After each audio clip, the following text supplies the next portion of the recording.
And good evening, ladies and gentlemen, and welcome to Ultimate Dirt TV. A coast-to-coast racing network. It is your Gambler Motorsports Thursday Night Thunder. Up first here tonight from the virtual Kokomo Speedway, we are going to have the RSN Trackside 358 Modifieds tackling the tight little ball rings this quarter of a mile raceway. We'll see 3 heat races on the program, a field of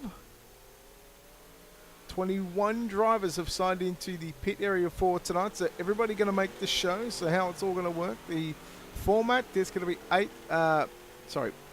3 heats, 6 laps from qualifying, the inversion of 4, so the magical number is going to be 12. Everybody will go straight to the warm-up session, so no consolation race. During the warm-up session, we'll take a commercial break. We'll come back for your 30-lap feature event. Then, of course, we'll chat to your top 3 after this main event, after a 30-lap feature event. And then, of course, we'll take another quick commercial break. We'll come back with the Full Throttle Motorsports Big Block Modifieds live here from the virtual Kokomo Speedway, right here on Ultimate Dirt TV and also on the Coast to Coast Racing Network. Again, good evening, race fans. Brett Wheeler with you for the call as we are not too far away from rolling into the qualifying session. And, of course, we will have a look at some of the drivers that are going to be on the raceway. So I can tell you, after practice session so far, Brandon Templeton has nearly got 2/10 on the field as the checkered flag has been thrown here tonight from Kokomo Speedway, and it's now time to go racing to see who is going to park it in Brian Clausen victory lane.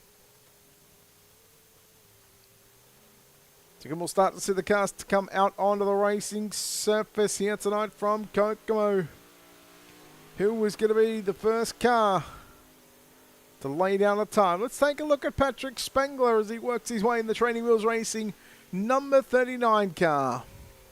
So again, these drivers 2 minutes, 2 laps to set the best lap time. Again, we'll wait for the cars to start to come, the time starting to come through. Brandon Templeton's with a 12.842, a 12.842. Spengler second, make that third quick with a 12.897. A 12.897. Lap number 2 for Patrick Spengler, going to be a little slow with a 13.139. The 83 car of Matt Schaefer, fastest lap with a 12.948 to 12.948. Checkered flag coming out for Schaefer, lap number 2, slow with a 13.003. Anthony Morano, quick time with a 12.748. Michael Vitale, 12th quick. Gavin Chatham on the raceway right now with the number 99 car again. First lap time coming through for Gavin Chatham, who watch from high above the raceway. 13.034, a 13034. That will put him on pole of heat race number 1. We'll see if lap number 2 is going to be a whole lot better. It is. It's going to be a lot better. It's going to be 7th quick with a 12.918 to 12.918. And, well, that is going to be our field set. And our field has qualified 20 cars taken to the racetrack for qualifying. And Anthony Morano, quick time with a 12.748. That will put him position number 4 in heat race number 1. Let's take a look at your starting lineup right now for the opening heat race of the night for the RSN Trackside 358 Modifieds here from the Kokomo Speedway, your Gambler Motorsports Thursday Night Thunder Spring Season Week number 5. Dylan Kinsey in the 83 rolls off at position number 1. Gavin Chatham in the 99 machine will start from position number 2. Dan McLaren in car 88 will line up at a position number 3 from 4. Fast Time Man, Full Throttle Motorsports entry of Anthony Morano from 4. Michael Vitale in the 213 car rolls off at a position number 5. And Jeffrey Barker in the 513 will start position number 6. And position number 7 will be the 007 entry of Michael Vecchio. So we get set for the first of 3 heat races here on the program. So the field moves away. The lineup is set. Kinsey and Chatham. The racing.com safety car moves infield, getting ready to go racing here off turn number 4. I'll wait for the green flag to come out. And Kinsey, Chatham, McLaren, Morano, Vitale, Barker, and Vecchio 6 laps on the board. Heat race number 1, your RSN Trackside opening heat race of the night is underway. McLaren straight to the inside, 3 wide down the front, down the back straight away into turn number 3 and 4 we go. And we're going to go 3 wide once again down the main straightaway. Kinsey will lead lap number 1. He'll go to the concrete up into turn number 1 and 2. Meanwhile, McLaren run on the inside of the raceway.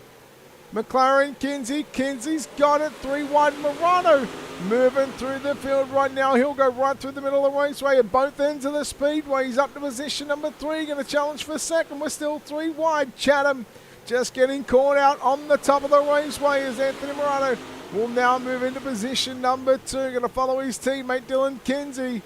Again, McLaren goes to the inside. There's a good look in 1 and 2. They're on the 32 car. Anthony Morano, meanwhile, Gavin Chatham, he's going to send it upstairs. Rounds 3 and 4, and he'll do the same down into 1 and 2.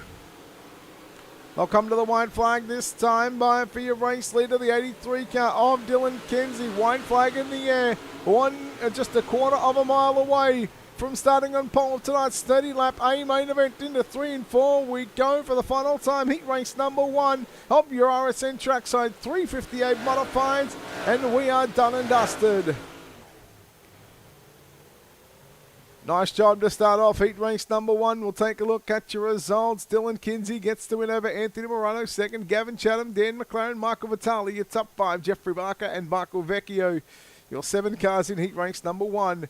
Heat number 2 lining up like this on the pole position, driving the Super Dirt Car Series, Full Throttle Motorsports, King Race Designs, 79 entry, that is Dean Reynolds. And to the outside of that front row, the WizKids 555 entry of Harold Klump lines up at a position number 2.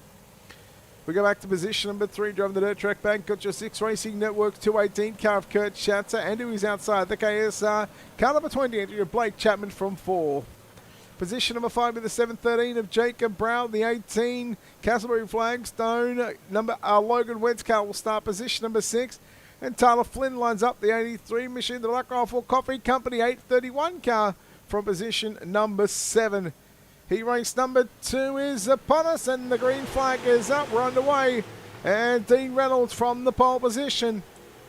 Harold Klump, Kurt Schatzer side by side for the minor placings as Reynolds goes right through the middle. Maybe learned something from what Dylan Kinsey was able to do in heat race number 1. But look out, Blake Chapman now going to run the inside of the raceway. He's trying to do a Dan McLaren 2.0 in heat race number 2. Right rear, right in the slick off for turn number 4. Probably not ideal, but I tell you what, Chapman is going the shortest way possible around the Kokomo Speedway. Reynolds with a good run down the back straight away. Crossflag sticks around 3 down and 3 to run. Reynolds from Chapman and Schatzer. Klump, then you go back to Wentz, Flynn, Brown. Battle is on for the lead one more time between Blake Chapman in the 20 car. Dean Reynolds in the 79. Dean Reynolds has got it. Boy, I tell you what, it's going to be very close at the start-finish line. When they come to it in about a lap and a bit time, they'll come to the white flag. And Blake Chapman just rolls the inside. He's got it. He will lead lap number 5. Can he lead for one more lap? He looks good for the moment. That 79 car comes right into screen into turn number 3. Off for turn number 4. Check and flag is out. Reynolds with a run on the outside. No, Chapman going to win. Chapman is going to win heat race number 2. Take a look at your finishing results. Blake Chapman gets the win. Dean Reynolds second. Kurt Schatzer third. Harold Klump fourth. Logan Wentz fifth. Tyler Flynn, Jacob Brown to round out the 7-car field. RSN Trackside heat race number 3 looking like this. The 011 entry of Randall Dixon to the pole position. Matt Schaefer in car number 83 lines up at a position number 2. Patrick Spunger in car 39 will start position number 3. Brandon Templeton in the 31 lines up at a position number 4. Samuel Buckman in the 7 car will line up at a position number 5. In the 171 car, Jake Henry lines up at a position number 6. And I don't think he's going to make it, but Chris Sons is not going to be here. So our lights are out. 6 cars doing battle here at the Kokomo Speedway.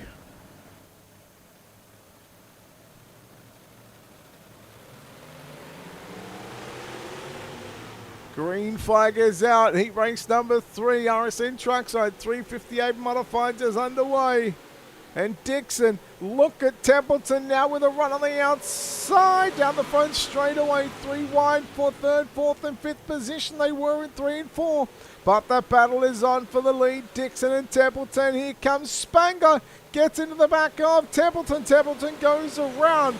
And the bad luck continues once again for Brandon Templeton. Meanwhile, Buckman on the inside of the 7 car. Of the 83 car, Matt Schaefer. Meanwhile, right upstairs, right up against the Creed. Here's that 39 car of Patrick Spangler. Spangler again to the top of the racetrack, gets by Schaefer down into turn number 3, but again he'll set sail around the outside of Samuel Bachman. And it's going to be close once again between Spangler and Bachman. Here comes Schaefer one more time, 3 wide in the middle of the back straightaway. Wine flag is out, 1 lap left to go for Randall Dixon in that 0-11 car, looking to start inside the second row of tonight's 30-lap feature event. Meanwhile, Schaefer got a little bit of a nudge here into 3 and 4. We go for the final time. Checkered flag is out, Spangler into the concrete wall. Randall Dixon will pick up heat race number 3 victory. Heat 3 done and dusted here for the RSN Trackside 358 Modified.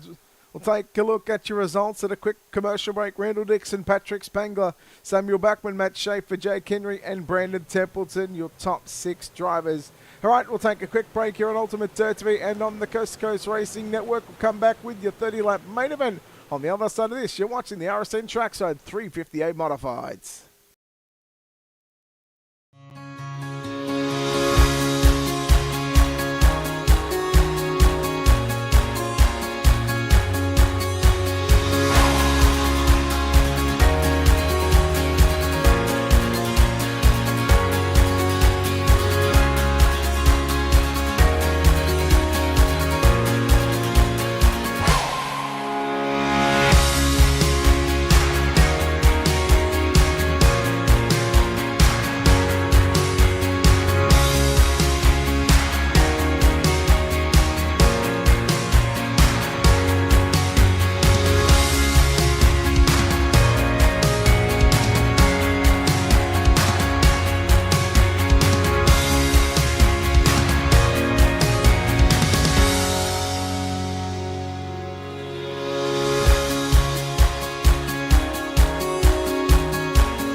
And we are back here on Ultimate Dirt TV coverage of the Coast to Coast Racing Network, Gambler Motorsports, Thursday Night Thunder.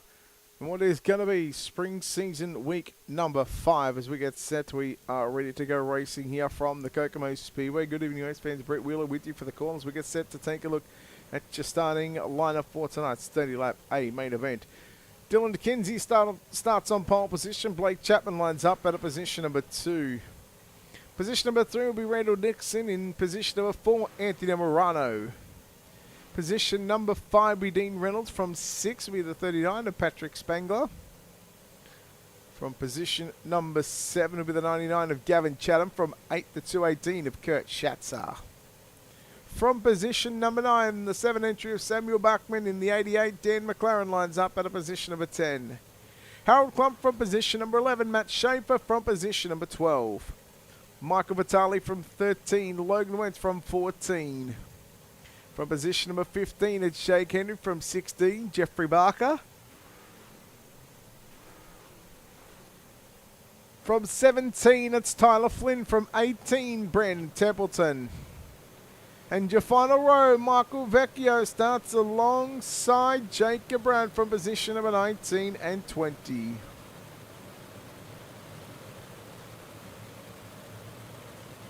So a field of 21 drivers signing into the virtual pit area for tonight. Your spring season week number 5.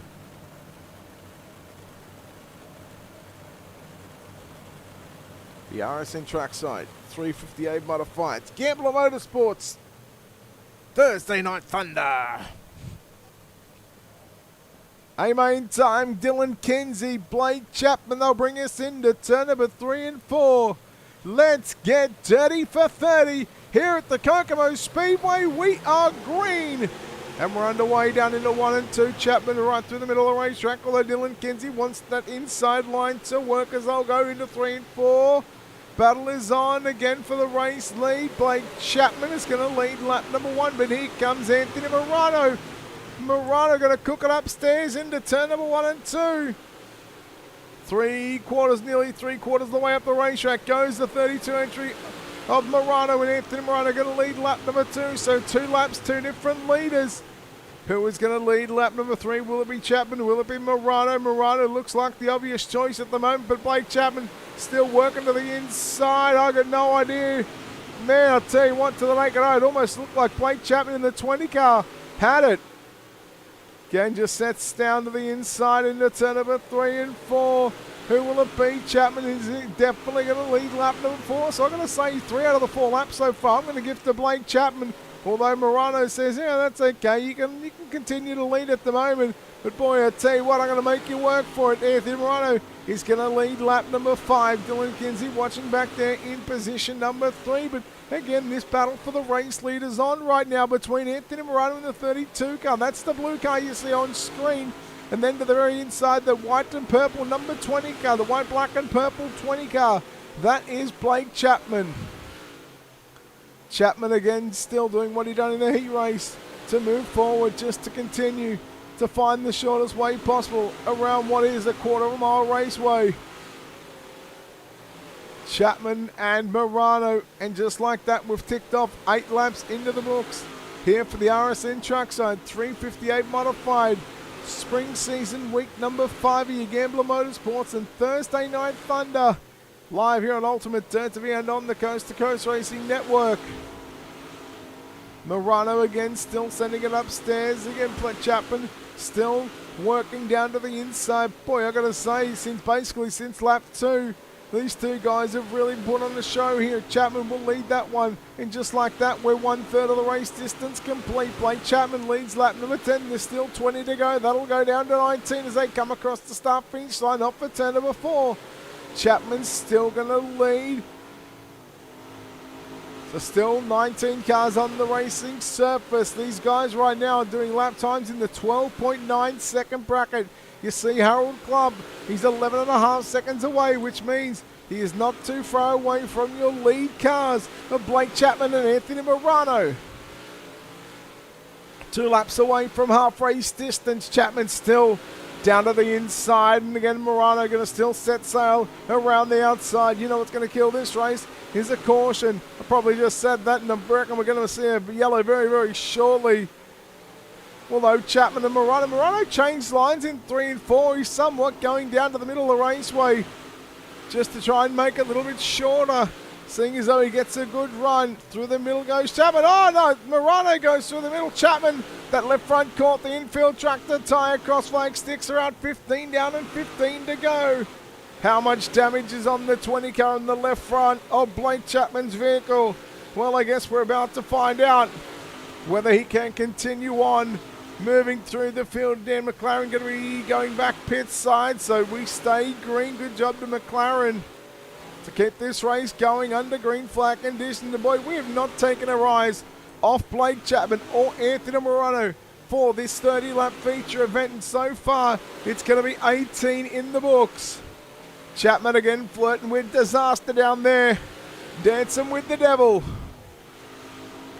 Meanwhile, Morano once again to the top of the racetrack. Although if you look at half a second, Blake Chapman has just got this figured out right now. Let's go back and look at Dylan Kinsey holding off Kurt Schatzer for the final spot of the podium. 4/10 of a second quicker Blake Chapman was than Anthony Morano there on that previous lap.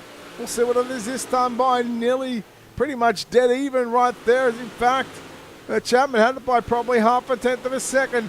Now we get to single-digit laps remaining. 9 to run.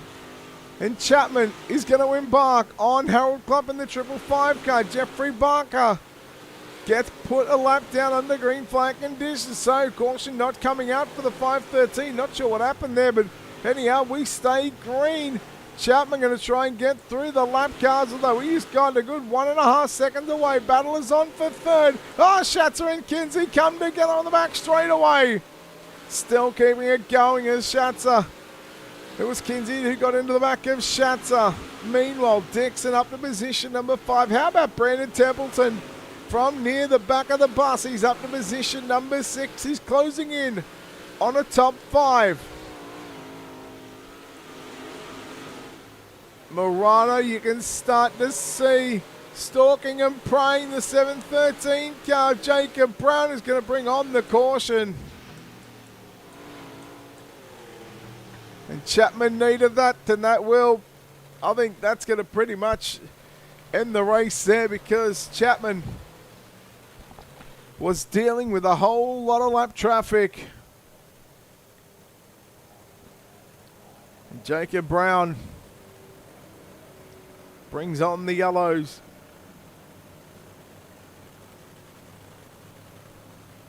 Just when I thought we were going to go green to checker here at Kokomo.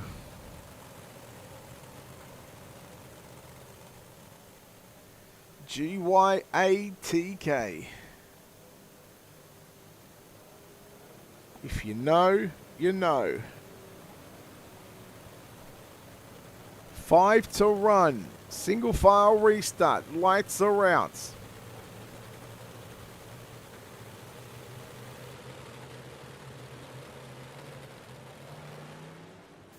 Five to run. We're coming back to green. Blake Chapman's got the field behind him. Lined up, re-racked, restacked, and ready to fire away here at Kokomo.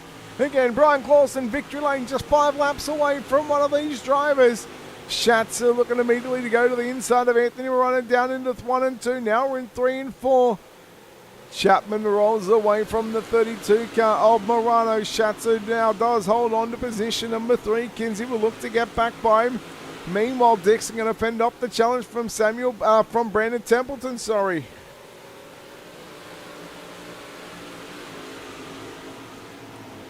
One and a half second lead, cuts down to 1 second for Blake Chapman. There's 2 to run. Tip of the green, twin sticks are in the air. Morano, 1/10 and a half quicker there on the previous lap. Is time running out? Boy, this would be something special if he wants to run him down. White flag is out. RSN trackside 358 modifieds. We're going to go just 1 caution in 30 laps, but for the back straightaway for the final time into turn number 3 and 4. He done it in the heat. He'll do it in the main event. Blake Chapman is going to go to victory lane. Blake Chapman not getting off the bottom side of the racetrack all night long. And he gets to park the 20 car in Brian Clausen victory lane. Let's see him pull up here. In Brian Clausen victory lane, look at that, right on cue. Blake Chapman gets the win. Let's take a look at your full field rundown. Blake Chapman gets the win in the RSN trackside 358 modifieds. Anthony Morano home in second spot. Third place will be Kurt Schatzer. We'll chat to those three drivers here in a moment's time. Dylan Kinsey, Randall Dixon will come home in fourth and fifth position. We'll follow it up by Samuel Bachman in sixth, Patrick Spangler seventh, Brandon Templeton eighth, Gavin Chatham ninth, and Dean Reynolds will make up your top 10. 11th through to 20th looks like this. Matt Schaefer in 11th, Jake Henry 12th, Logan Wentz 13th, Michael Vitale, Michael Vecchio in 14th and 15th position, Harold Klopp in 16th, Jacob Brown, Jeffrey Barker, Dan McLaren along with Tyler Flynn, your 20 cars for your feature event. Let's go trackside and chat to the man that comes home third place here tonight, driving the 218 machine. It is Kurt Schatzer. Kurt, congratulations on a third place finish here tonight. One caution just in 30 laps. Not a bad way to kick off the Gambler Motorsports Thursday Night Thunder Spring Season week number 5. No, Brett, no, not bad one at all here. The boys, we came out of this one all right with just one caution. Yeah, it was a good night there. I got a real good jump the first couple laps. Managed to pick off a few positions, so while there was a lot to work with the track. Then it kind of went away. I know Blake was working that bottom. I don't know how he was doing it, but it kind of turned into that up on the cushion there. But that's kind of the way I like to race, up high. But all in all, it was a good race. Man, you had to start dead smack in the middle of the pack for position number 8. What was the mindset going into this main event? I was just going to try to be patient and kind of just see how things fall out. But I had a good jump on the start, and I just kind of put myself 3 wide. So patience went out the window there, and yeah, it worked out for me. Got up to 4th, I think, and then I was following along Kinsey there, and he was doing a good job. Felt a little faster than him. I had a run on the outside, and he started to float up, and I almost turned him to the outside wall, but I backed out. He got out of it. We were able to straighten up, but then I think I kind of threw a wild slider on him going through 1 and 2, and he got into the back. So, but I think we both made it out. I think he was a little upset. I heard him revving the engine on the yellow, but I think he came home 4th. So, I mean, we all made it through. Okay, congratulations on the podium finish. Third place here tonight from the Kokomo Speedway for the RSN Trackside 358 Modifieds. Kurt, before we let you go, maybe we'll let you thank everyone involved on this 218 car. Yeah, Jay, Dirt Track Bank, everything they do to support races all around the country. The race team, Hammer Down Racing, Brandon Templeton, Ryan Dickens, Joe Halter, Gotcha 6 Racing Network, Friday Night Lights, the wife and kids for allowing me to do this, and you coming out and doing the broadcast for us on Thursday nights. You do an awesome job. All right, Kurt, well done. And thank you very much. We'll see you back in the Big Block Modifieds very shortly. There we go, Kurt Schatzer, third place finisher here tonight. Home in second place tonight is going to be the 32 car of Anthony Morano. And Anthony, first off, congratulations on this second place finish here tonight. And boy, I got to say, the 20 car, you and him had a pretty good battle throughout the course of that 30 lap feature event. Yeah, it was a lot of fun. I can't figure out how Blake is able to run the bottom like that. I mean, I'm pretty good at the bottom almost everywhere we go, but here he's just like a complete beast down there. I can't figure it out, man. Hats off to him. Well, those first 5 laps, you guys chopped and changed. Even the first sort of 10 laps, you're upstairs, and then you changed lines in 3 and 4. You decided to go middle 3 and 4 rather than run on the top. So talk us through the process, the thought process on that one.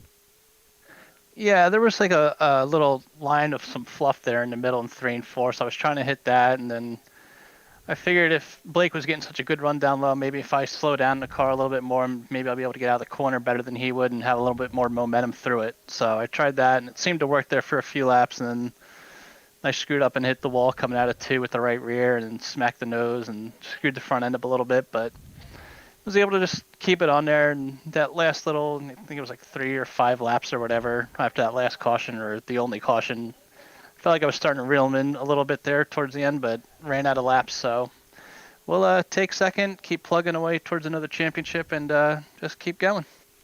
Do you think if the yellow didn't come out, seeing as though that Blake was sort of dealing with lap traffic, that this could have been a different story?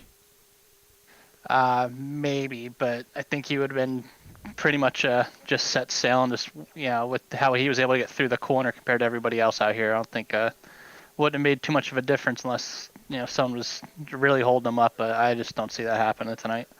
Well, Anthony, congratulations on the second place finish here tonight. Kokomo Speedway for the RSN Trackside 358 Modified. Maybe we'll let you think of it involved before we let you get out of here and unload that big block Modified shortly. I gotta thank my wife Sherry, my teammates at Full Throttle Motorsports, Dean at Super Dare Car, Logan at High Mom Lens, Gunner at Swan Speed, MDI TV, Expert Insulation, GripHack.com, DJ Sim Shop, Brett, you always doing the broadcast and everyone at Coast to Coast.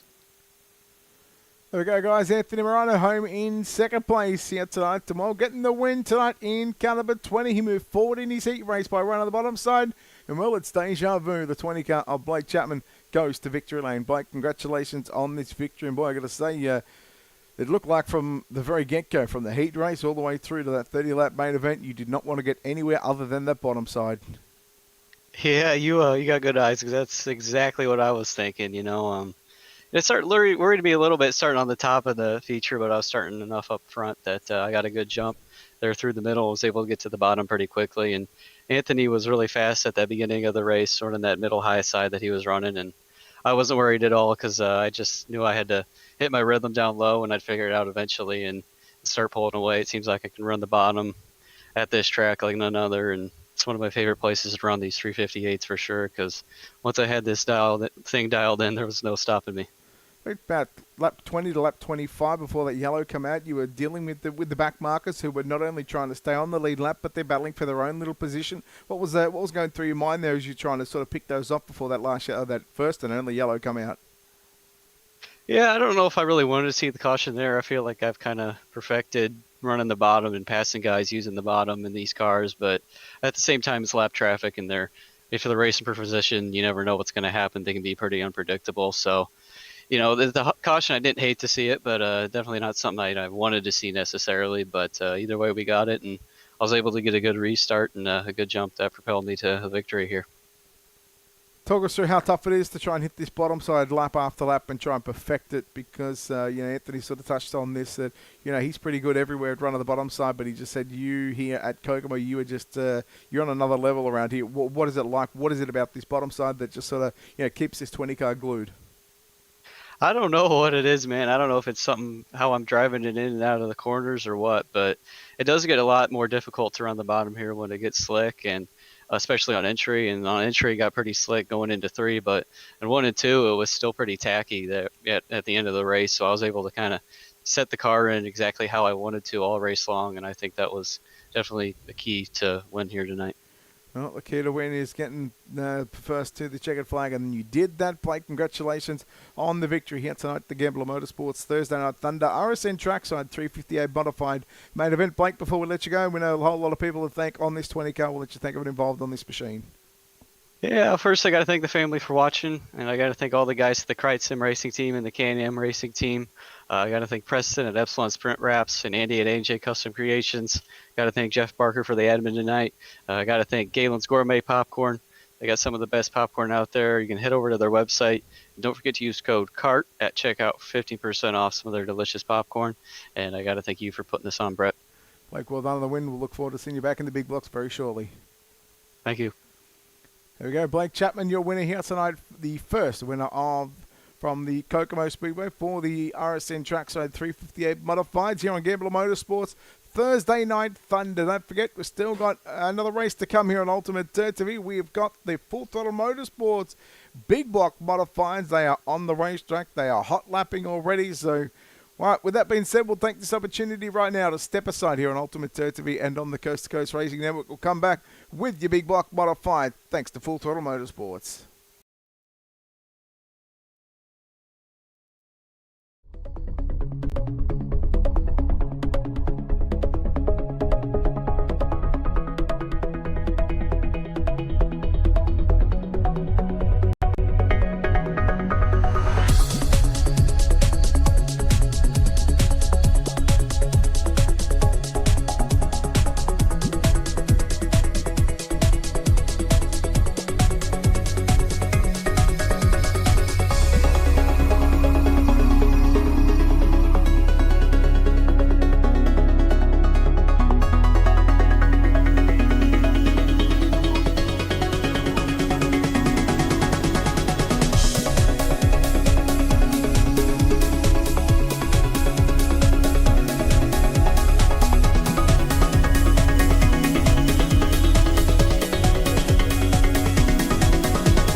It's time for another edition of RSN Trackside, powered by Bob Johnson Auto Group on Rock Sports Network. Gets on the champion, trying to be a bit of a hiatus, so let's get.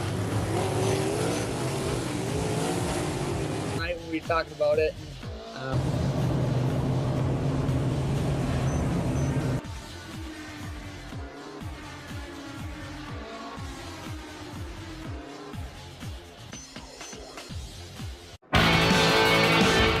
Well, good evening, everybody. Welcome to our weekly race chat.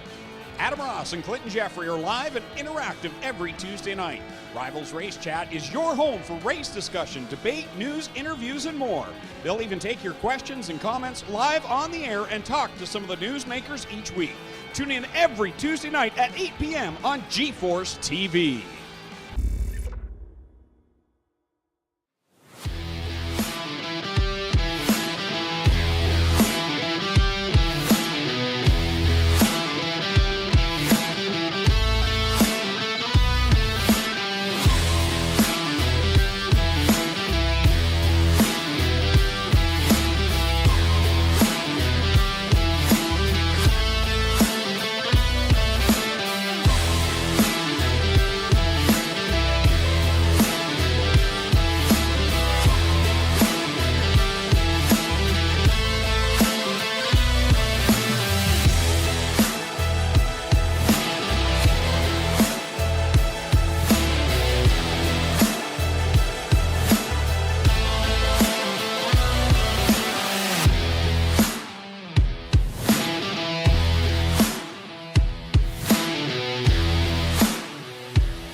iRacing is a sim racing game that combines a true-to-life racing experience with an online community of virtual racing enthusiasts all around the globe. iRacing offers a multitude of officially licensed cars and tracks, laser scanned with millimeter accuracy. The car models and mechanical systems are based on real-world physics, engineered in cooperation with manufacturers and racing teams.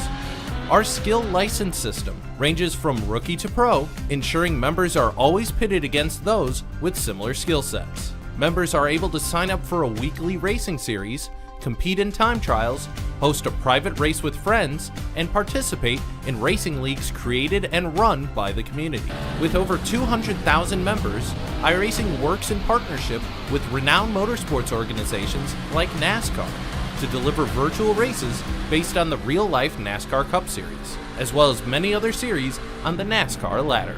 iRacing also features team racing, providing a variety of options for members to create and manage their own teams, race with friends or real-world teammates in full-length endurance events like the 24 Hours of Daytona, Spa 24, or the Bathurst 12-Hour. Participate in solo races, championship seasons, and hosted in league events with AI Racing.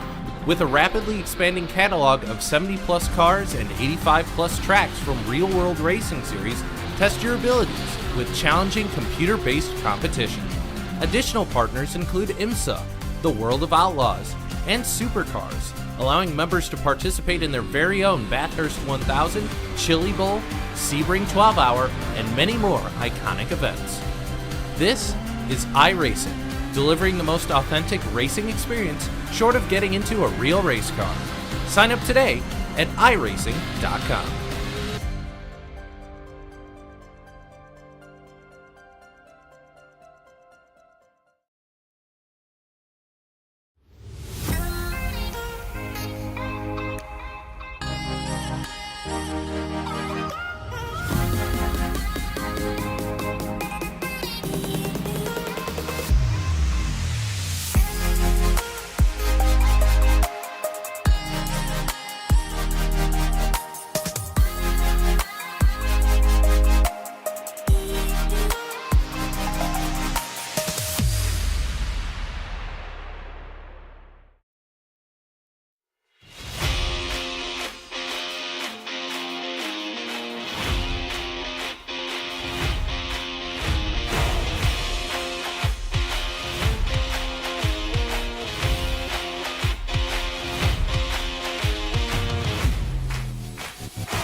And welcome back to Ultimate Dirty and on the Coast to Coast Racing Network here for your Gambler Motorsports Thursday Night Thunder Spring Season Week number 5. Good evening, race fans. Brett Wheeler with you for the call for the Full Throttle Motorsports Big Block Modified. We just wrapped up the RSN Trackside 358 Modifieds where it was Blake Chapman getting the win over Anthony Morano home in second position, followed by Kurt Schatzer in third. Right now, we've got a field of 24 drivers for the Full Throttle Motorsports Big Block Modified Series. Again, the format for this one is going to be 3 heats, 6 laps top. Well, everybody going to go through to the show, but the inversion from qualifying is going to be 4, followed up by a 3-minute warm-up session, and then our 30-lap A main event. All right, we get set right now. We go qualifying, and again, welcome everybody to Ultimate Dare TV. Welcome to the virtual Kokomo Speedway. Let's take a look at some drivers and how they are going to line up here. Samuel Backman going to be one of the first cars to get the lap time in. Wait for the R-Racing green flag to come out. Here it is. Green flag for Samuel Bachmann in that the 007 car. So again, tires will come through on the top left of your screen. There they are right now coming through. Samuel Bachmann 10, make that 12.948. Dylan Kinsey, Brandon Templeton, quick time. Bachmann 6, quick for the moment.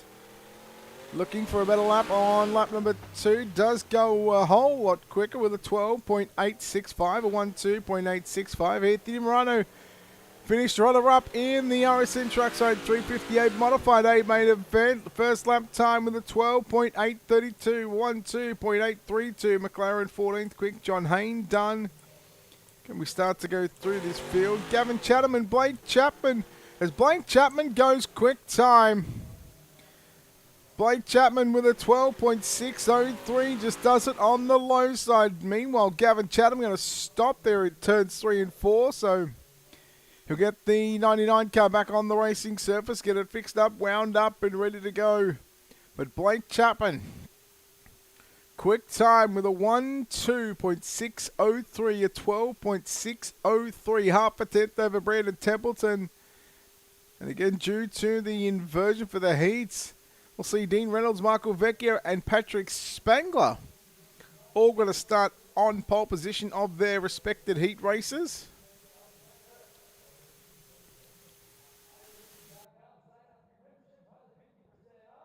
So really looking forward to seeing the big block modifieds tackle the Kokomo Speedway.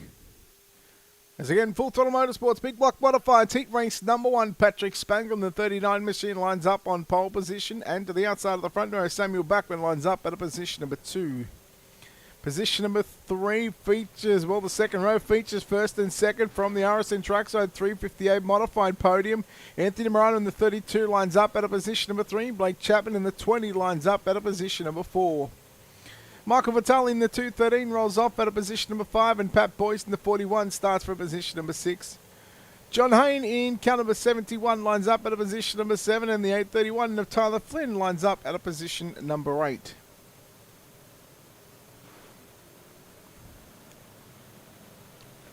Safety car is in. Keep an eye on that second row of Anthony Morano and Blake Chapman. Samuel Bachmann, Patrick Spangler will get us down to the green flag, down into 1 and 2. Look at Chapman already trying to get down to the inside, but he's got Michael Vitale looking, and now here comes Morano. Going to fight Patrick Spangler for the race lead. Spangler going to lead lap number 1. Bachmann upstairs. Now Chapman is able to get down to the low side, but it's going to be Anthony Morano who's got it by probably half a car length down into 3. Off at turn number 4. We're nearly 3 wide. Spangler's got the run through the middle, so bottom 1 and 2, middle 3 and 4. Look out, here comes the 20 car of Chapman. He's slicing and dicing, nearly 4 wide in turn number 3 and 4. Oh, you know this is going to get interesting. Chapman down to the inside and Morano, and will take over the race lead. And Blake Chapman, gee, deja vu. Where have I seen this before? Blake Chapman rolls the inside of the raceway. Morano right through the guts of turn number 1 and 2. Here comes Spangler with a whole head of steam on the top of the racetrack through turns 3 and 4. Spangler just getting a little sideways, losing a little bit of momentum on the exit of turn number 4. The white flag is out. 1 lap left to go for Blake Chapman down into turn number 3. Off for turn number 4 we go. Morano, Spangler, Bachmann. It's going to be Blake Chapman victorious in heat race number 1. Everybody should know what Blake Chapman is going to do for the 30-lap main event, because he has ran every lap so far on the bottom side. Blake Chapman gets to win over Anthony Morano, second. Patrick Spangler, Samuel Bachmann, Michael Vitale, your top 5. Pat Boyce, John Hayne, Tyler Flynn, your top 8, 6th, 7th and 8th position. Heat number 2, another 8 cars on the racing surface. On pole with the 007 entry of Michael Vecchio. The 088 of Trent Verstraeten lines up at a position number 2. Jacob Brown, the 713, at a position number 3. Brandon Templeton in car 31 lines up at a position number 4. 011 machine of Randall Dixon starts position number 5. Mark Gilbert in car 17 lines up at a position number 6. It's a pair of Jeffries at the back row. Row 4, Jeffrey Barker in the 513 from 7 and Jeffrey Kemper in the 181. Out of position number 8. Safety car is up the raceway. And we are racked, stacked and packed and ready to go. Off for turn number 4. Coming to the green. Vecchio Verstraeten. It was a little bit of a weird start, a very slow start at that. It's going to be Vecchio. Leading into 3 and 4, he'll slide at mid-track. Verstraeten, where does Trent go? In the 088, he'll go down to the inside. Going to look for that battle for the race lead. Keep an eye on B-Temp in the 31 car. Oh, Brandon Templeton. Verstraeten again, still trying to make the inside of the raceway work through 3 and 4 as they head off down into 1 and 2. One more time. Here comes Templeton once again with a run, and Brandon Templeton. Boy, the 31 is showing it's got a whole lot of speed right now. We take another lap off into the books here at the Kokomo Speedway. Verstraeten down to the inside on Vecchio. Look at this, your top 3 making 4 cars. Oh no, Vecchio, a little crossed up off for turn number 4. Jacob Brown now goes to position number 3. But here comes Brandon Templeton. Now to the race lead off for turn number 4. Templeton has got it from Trent Verstraeten. White flag is in the air. 1 lap left to run. Down the back straight away for the final time. Verstraeten and Templeton wheel to wheel off for turn number 4. Who's it going to be? I think Brandon Templeton got it. I think Templeton snuck home by just under a tenth of a second. Heat 2 results coming up on screen. Brandon Templeton gets the win. 0.082 over Trent Verstraeten in second. Dixon third. Brown, Gilbert 4th and 5th. Vecchio 6th. Kemper and Barker. The 8 cars in heat race number 2. Heat number 3 lines up like this on the pole position with the 79 car of Dean Reynolds to the outside of the front row. The 555 car of Harold Klump from position number 2. It's a pair of 83s in row 2. Matt Schaefer in the 83 on the inside. We'll start to the outside with another 83 of Dylan Kinsey. Position number 5 with the 88 car of Dan McLaren from 6. The 18 of Logan Wentz. Jake Henry in the 171 out of position number 7. And Gavin Chatham lines up out of position number 8 as we get set. As Dean Reynolds will say, take a look at the sunset up for turn number 2, folks. Don't forget to take a photo. The 79 car. Here we go. Into 3 we go. Off for turn number 4. Dean Reynolds. Harold Klump coming to the green. And it's up and underway. Green flag racing here at Kokomo Speedway. 3 wide. McLaren to the inside of Kinsey and Schaefer down the back straightaway. Look at that 5 cars. Throw a blanket and McLaren trying to go for the race lead. Trying to go from 5th to 1st. He'll go 5th to 2nd on lap number 1. Reynolds has now got some company. G. Logan Wentz trying to make the bottom side work through 1 and 2. One more time. Dan McLaren right rear, right through the slick. Dean Reynolds still to the race lead. Dylan Kinsey in the first of those 83 cars going to follow your race leader. Following right around this quarter of a mile racetrack here at the Kokomo Speedway.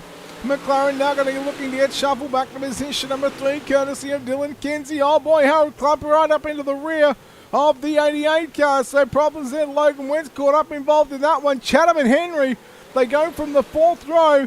They're up to 3rd and 4th, so they've gone 2 rows forward. Speaking of 2 rows, there's only 2 laps left to run here for the 79 car of Dean Reynolds. Can he hold on for a victory here at the Kokomo Speedway? Heat race number 3 in the Full Throttle Motorsports Big Block Modified Series. Backstretch for the final time. Kinsey going to put some pressure on the 79 car, but Dean Reynolds taking some photos of the sunset as he is victorious in heat race number 3. Well. 3 heats just like that, done and dusted, rolling through the program. Heat 3 results on screen. Dean Reynolds gets the win over Dylan Kinsey in 2nd. Gavin Chatham 3rd. Jake Henry 4th. 5th will go to Logan Wentz. Matt Schaefer in 6th. Harold Klump in 7th. And Dan McLaren in position number 8. All right, we'll take a quick break here on Ultimate Dare TV. We'll come back. We'll pay some bills on the other side of this. You're watching your Gabler Motorsports Thursday Night Thunder.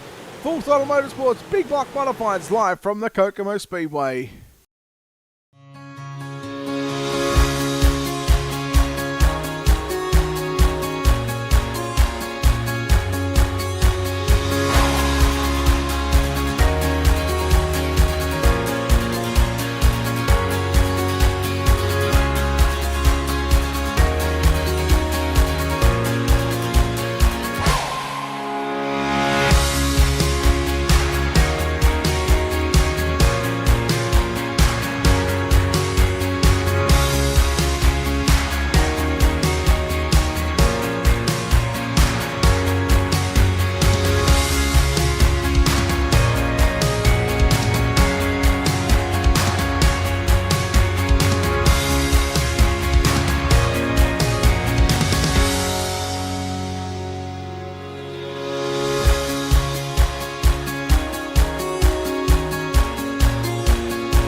And we are back here at Ultimate Dirt TV and the Coast to Coast Racing Network, Gamble Motorsports, Thursday Night Thunder, Spring Season, Week number 5, as we get ready for your Full Throttle Motorsports Big Block Modified 30-lap feature event. Can they do what the RSN Trackside 358 modifiers do? Can they go one better?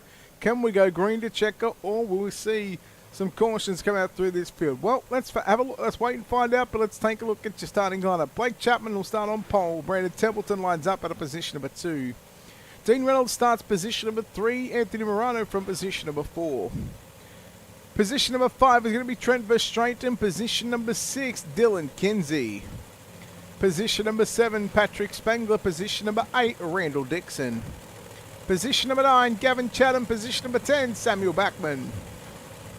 Position number 11, it's Jacob Brown. From position number 12, Jake Henry. Position number 13, Michael Vitale. Position number 14, Mark Gilbert. Position number 15, Logan Wentz. From position number 16, Pat Boyce. Position number 17, Michael Vecchio. From position number 18, it's Matt Schaefer. Position number 19, John Hain. From position number 20, it is Jeffrey Kemper. Position number 21, Harold Clump. From position number 22, Tyler Flynn. Position number 23, Jeffrey Barker. From position number 24, Dan McLaren. And I believe we're missing one car from this one. I believe we are missing Patrick Spangler. And the Training Wheels Racing number 39 car, who was scheduled to line up at a position number 7. As the lights will go out on the racing.com safety car. It'll take the left-hand turn to the infield off for turn number 2. Which means Blake Chapman, I got to tell you what, I got 50, says Blake Chapman, rolls the bottom side all night long.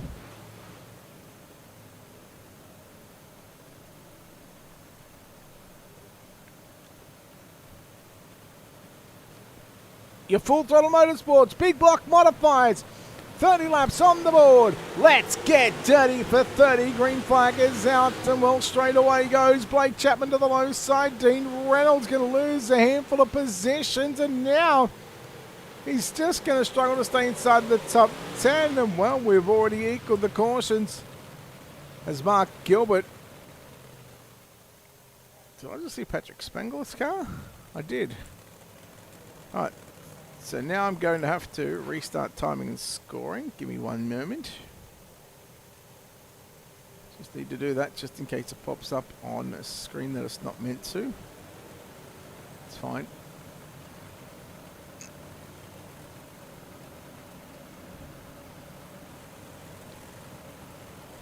Alright, so that was Mark Gilbert involved in that little incident there.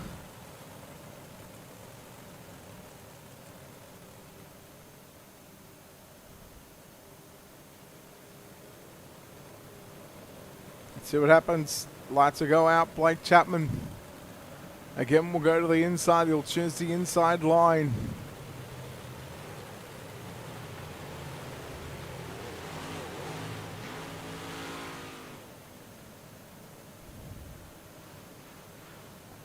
So do we have all 24 cars in the timing and scoring section? I hope so. We'll have to wait and see. Yes, we do. Jake Henry back to the pit area.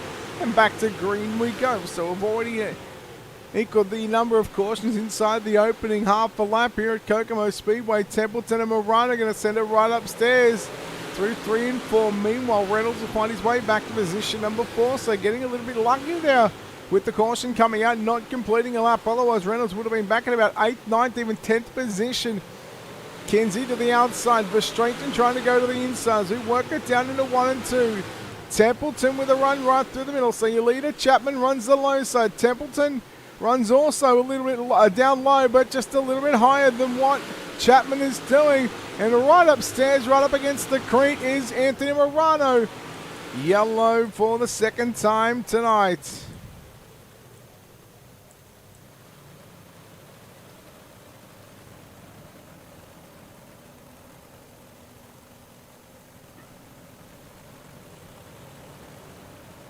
Dun dun dun.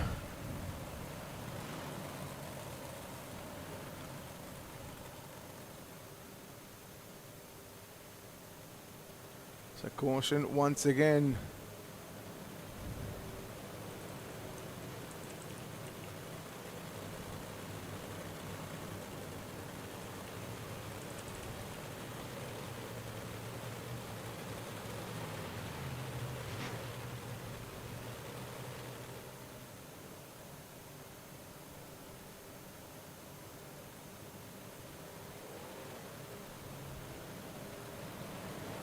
So again, caution coming out on lap number 5 it is. So lights will go out. So don't forget, after this Big Block Modified, thanks to Full Throttle Motorsports, we are going to have some Pro Late models that'll be live on Extreme eSpeed TV. Travis Piercefield will have the call for that one as we come back to racing off for turn number 4. And again, Blake Chapman is going to lead this field once again down through 1 and 2. Templeton to the inside of Morano, but in Morano, gee, that 32 hooked up right now on the top of the raceway. Here comes Dylan Kinsey now in car number 83. Dean Reynolds' first car to go right through the guts of 1 and 2 just as the caution comes out. So the top 4, 2 run the top, 2 run the bottom. I gotta say, that's not too bad. That's exactly what you want to see. You want to see that these cars, or these racetracks, I should say,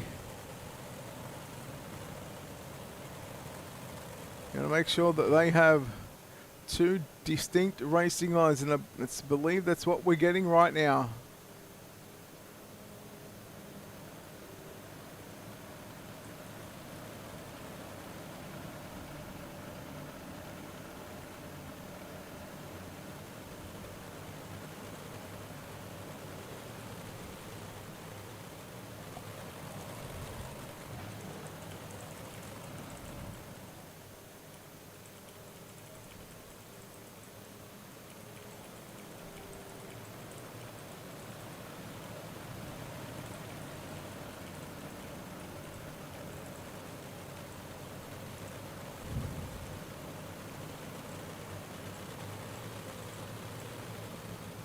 Alright, looks like the lights are out. We're coming back to green. Off turn number 4. Chapman, Morano, Morano, the left side tyres. Had a piece of all sorts of grass.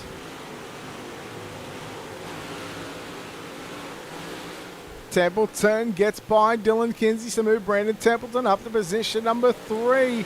Meanwhile, we're straight into the inside of Dean Reynolds as Reynolds goes upstairs with Samuel Backman. Remember Samuel Backman last week picked up his first ever coast-to-coast main event victory. It was the last week or the week before. Either way, Samuel Backman is now a coast-to-coast feature race winner. And boy, I tell you what, he's trying to move inside the top 5, trying to keep that good run going over the past couple of weeks. Here's the 007 car. Backman into the concrete wall in the middle of turn number 3 and 4. Dixon goes by Gavin Chatham as Chatham tries to come back, and that's for positions number 8 and 9. Chatham and Dixon, a little bit of contact there near right around where the opening is on the back straightaway. Little no harm, no foul. Play on, fair play, fair bump as we again will have 12 down, 18 to run. Jacob Brown will be the first car on the hit list right now for Blake Chapman. But look at Anthony Morano. Here he comes in the 32 car, looking to get a bit of revenge, but just as he does that, the caution comes out. Jeffrey Kemper in the 181 car.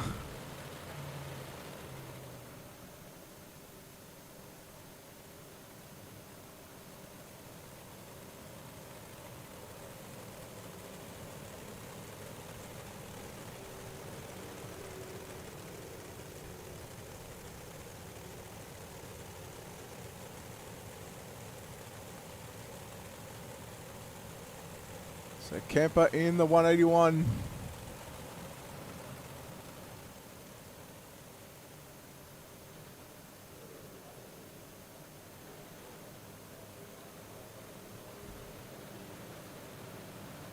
If I can do this.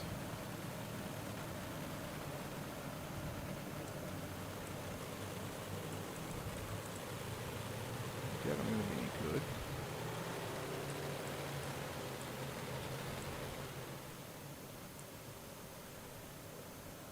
So safety car is up the raceway, and we are back to green off turn number 4. Blake Chapman again will lead. Look out, here comes Templeton on the inside of Marano, but again, Marano is still going to send it upstairs in 3 and 4. Geez, he's not afraid to have a good crack up at the top of the raceway, even if the caution did come out. But look at that. Again, Chapman gets away on the opening couple of laps on the restart. Marano again, now Dylan Kinsey trying to follow with suit with the 32 car. Follow the teammate as they work to the top, down through 1 and 2. Kinsey up to position number 3 as they work it through the middle of 3 and 4. Meanwhile, last lap, the last 2 laps, Anthony Marano has been the quickest car on the racetrack. Although Blake Chapman just senses, okay, you know what, that's fine. Have a look at this, I can also do one as well. 13.073 for Blake Chapman. He's now up on the wheel with 12 to run at the start-finish line. And again, Marano trying to track down Blake Chapman again, who has not gotten off the bottom side. Brandon Templeton still trying to make it work downstairs, although that was a quarter of a second quicker there from Anthony Marano. Look at the run he gets now off for turn number 4. Does he get to the outside? He does. Now the challenge and the battle is on for the race lead down into turn number 1 and 2. Back straight away. They'll come to 10 to go. Lap cars, back markers, mid-pack markers. Don't care if you're on the racetrack. Please let this race stay green. Anthony Marano, Blake Chapman, gonna send us to a grandstand finish here at the Kokomo Speedway. Marano's got it for the first time tonight. Anthony Marano leads by 0.2 of a second at the line. Chapman good again, once again through turn number 1 and 2, but that outside line, it just prevails at the moment. So maybe Marano trying to get one back on Chapman, trying to turn the tables, flip the script from the RSN Trackside 358 Modified Series. Marano's got it with now 7 to run. Meanwhile, Templeton is all over the back of Dylan Kinsey through turn number 1 and 2 now. Just the car link separating Samuel Backman to the inside of Dean Reynolds off for turn number 2. Chapman was a good part of half a tenth, maybe close to 3/4 of a tenth of a second quicker than Marano there on that previous lap. Marano having to change his lines, and well, that was 0.2 of a second. Now we get to the back markers. Jeffrey Kemper, look out, we've got 4 to run at the line. Kemper goes upstairs. Marano has to go through the middle of the raceway. Kemper into the creek, trying to stay on the lead lap, but also here comes Chapman down to the inside. Marano's got it. Kemper, the lap car, trying to stay on the lead lap. He's got every right to be there. Problems for Brown in the 7.13, and he's right in front of your race leader. Oh boy, how's it all going to play out? Blake Chapman to the race lead. Anthony Marano, one little hesitation may have just cost him a shot at tonight's main event victory. He's still trying to battle and get by the 181 car of Kemper. Flynn into the concrete wall. They'll come to the white flag. 1 lap left to go right now. 1 car into the concrete wall and upside down. That goes Flynn, Tyler Flynn. Blake Chapman. One more time down the back straight away for the final time into turn number 3 and 4 we go. He's going to go 2 for 2, and Blake Chapman is your main event winner of the Big Block Modifieds thanks to Full Throttle Motorsports. Holy cow. Can you believe it? Can you actually believe it? Marano. They say there's no given, there's no guarantee in dirt oval racing.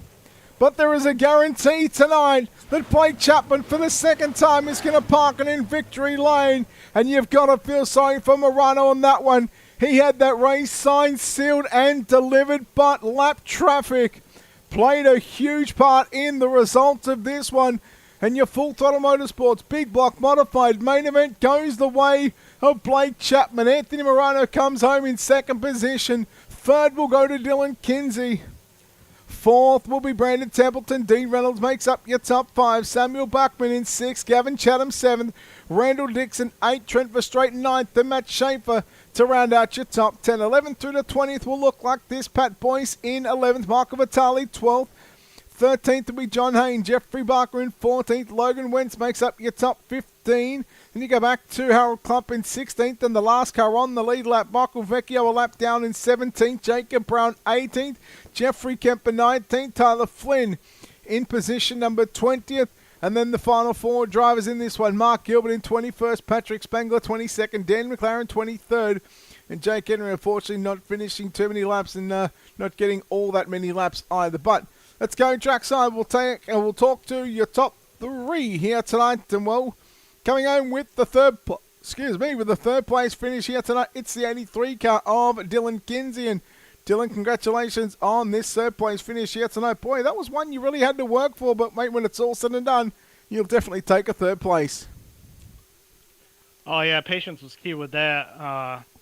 That second to last restart, I think it was. I had a good jump and I check up a little bit, and Templeton got me back.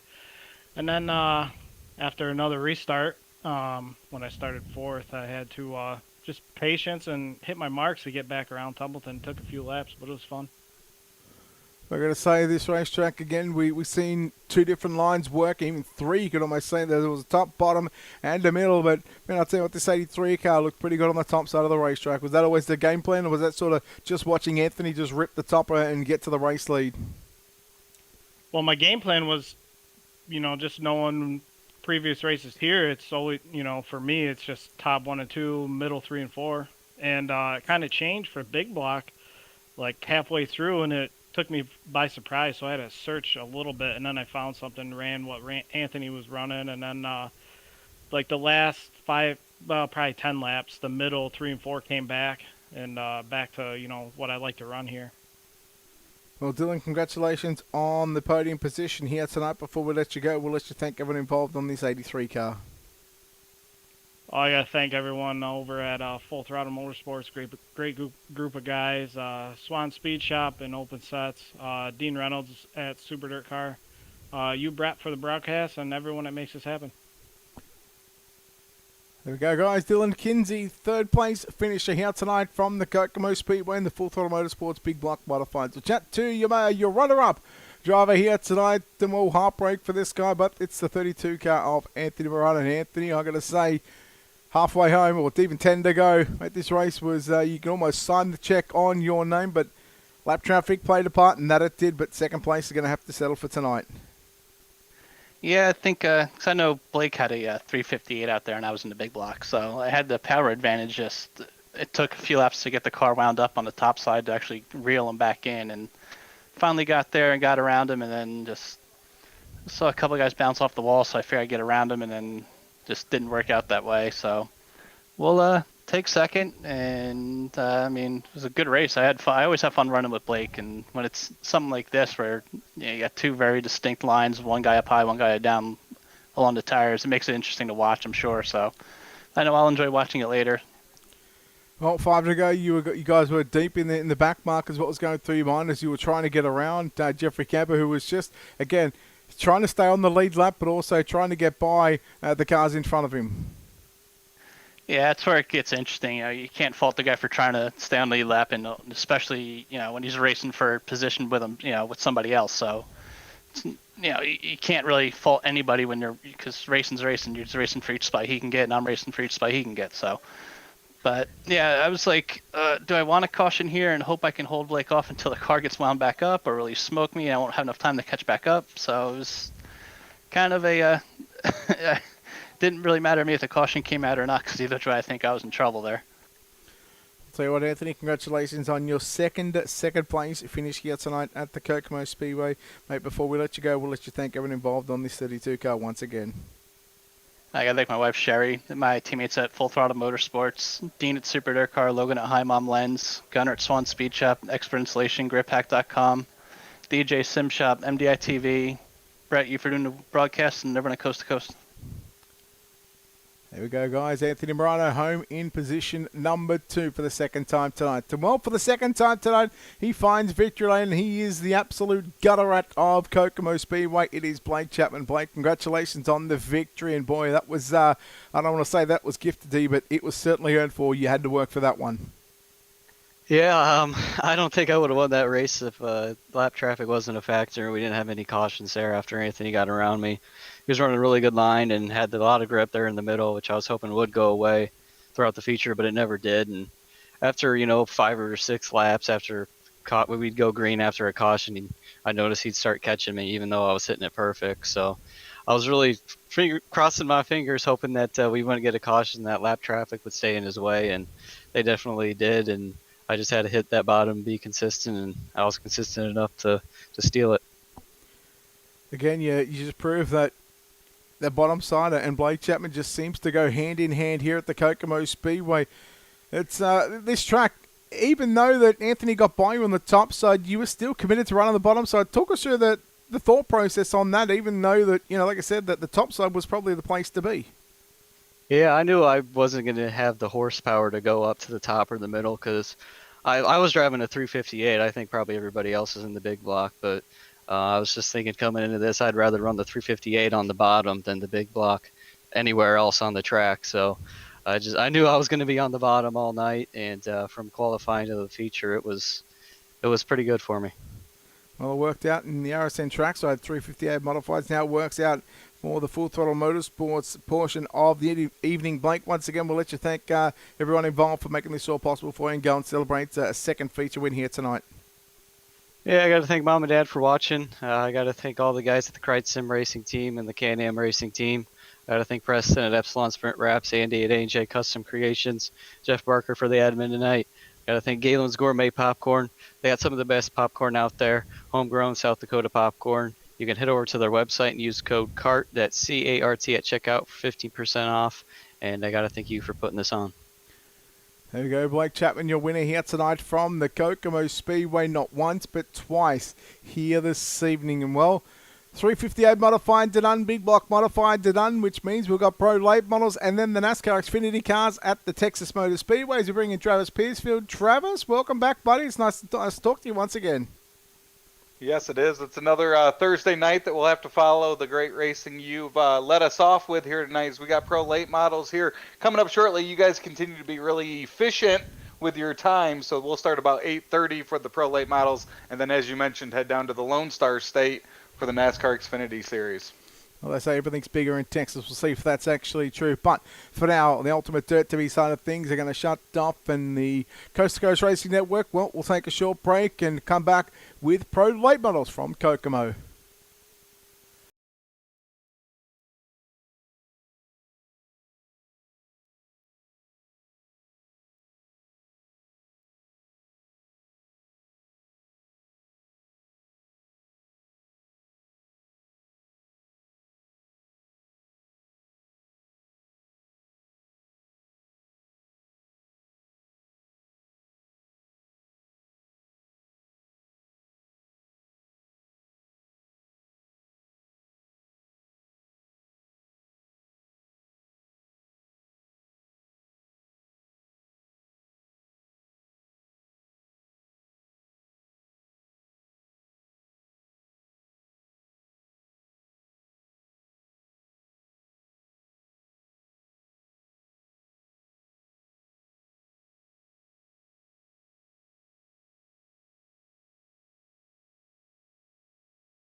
Welcome back to the Coast to Coast Racing League as we are back for Gambler Motorsports Thursday Night Thunder here from Kokomo Speedway as we have the Extreme E-Speed TV Pro Late Model Division.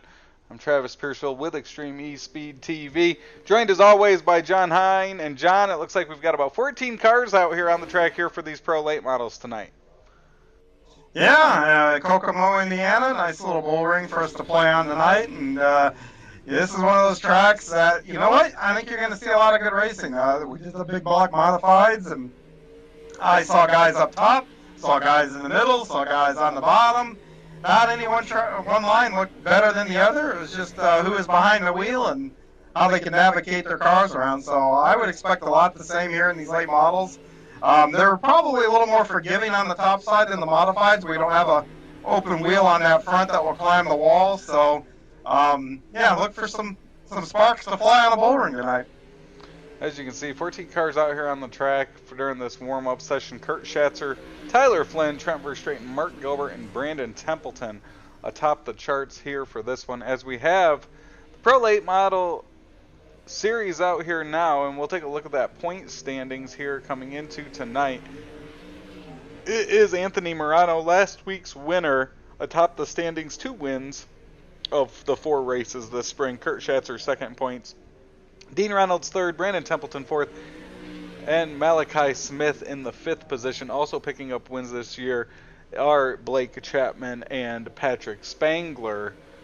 Of course, Blake Chapman just picked up the big block modified win, looking to grab a Pro Late Model win here now. And then, John, tonight we're going to go down to Texas Motor Speedway for that NASCAR Xfinity Series, which should be a good race as well to cap off our Thursday Night Thunder.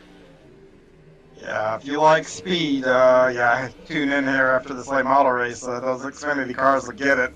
We're on that track down there in Texas and get to watch Big Hoss down there. That's the big video board on the back, which I think is bigger than Charlotte's, if I'm not mistaken. I believe so.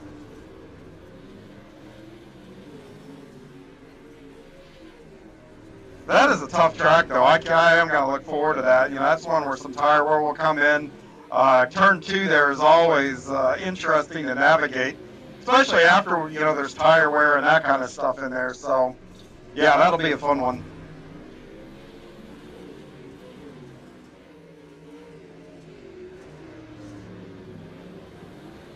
And John, we see you out there on the track. You've completed 43 laps. What's the track here at Kokomo expected for the Pro Late Models tonight? Well, right now I'm just trying to get my timing down on the top here. No, we got a guy slow up here, but you know, the track. This is one of those tracks that's kind of weird. iRacing. I don't know what they've done to the dirt model on this track, but this is one of those where the lanes, the quick. Lanes where your car, they'll change throughout the race. You know, you can start, everybody can be up high, then everybody will migrate the bottom to the middle and then back up to the top. This track has done that quite often in the past. Like I said, though, that modified race, everybody, you know, just got to pick where they ran, and it seemed like every lane worked. Well, and the thing here at Kokomo, especially through 1 and 2, if you're running the bottom and you're running the high side, there's plenty of room between those 2 lanes. And we see, you know, we have those bottom feeders that are constantly here. You're looking at a Chapman who will go down there to the bottom. He'll jump down there earlier than most people before it even comes in. And then that can pay off at the end of a 30-lap feature as well. Yeah, now if you've got the camera on me, let me show you something to watch for here, because it's real easy to gas it up early coming out of these corners. This is where I think you're going to see trouble. Guy will be up here on the top just like this, come through the corner, but get on too early and you see that car real easy just wants to jump sideways. And I didn't have to put a lot of throttle in to get it to do that. So if I'm in a pack or guys around me, that's a caution. So I kind of watch for that. Maybe that throttle control tonight is going to be key. Well, with that, the practice session here is about to come to a close. That'll move us right into our heat races. Or, I'm sorry, qualifying here. Before the heat races, we'll go straight into the feature here with the Xfinity Series after qualifying. As Dean Reynolds, a few cars jump out on that track here early in this qualifying session.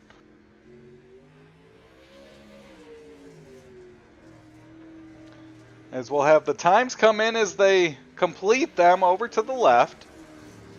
Very quickly, plenty of cars on the track here. See Mark Gilbert making his timed lap.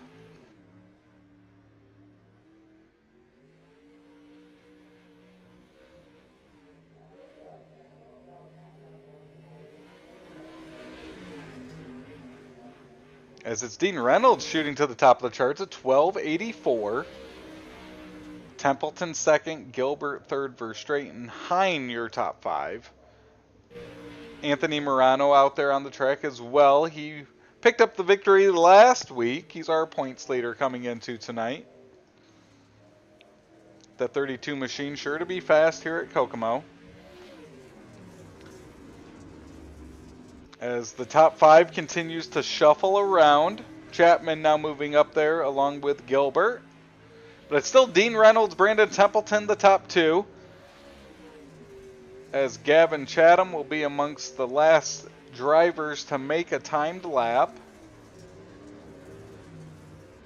And John, it looks like you've got a 13:07, good enough for 7th fastest right now. Yeah, one of the tricks about this track is, I chose to run the top side, and you could get more aggressive with it, but if you so much as touch the outside wall, iRacing invalidates the lap.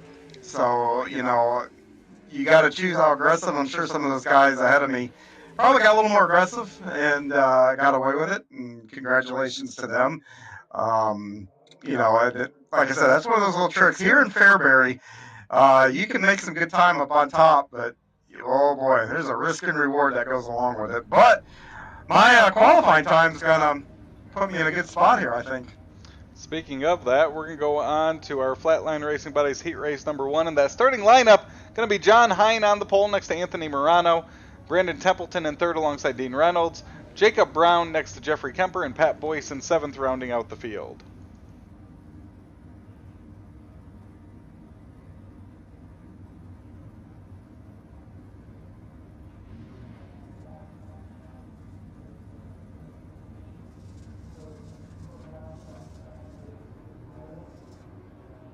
I think iRacing needs to do a different pace car for these dirt races. I know they got the truck, but I don't know, something like a mud bog or something. Yeah, something different. Or just like an old a beat up pickup.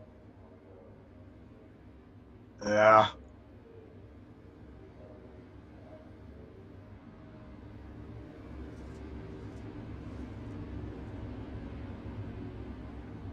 So 7 cars here in heat race number 1 will get us started.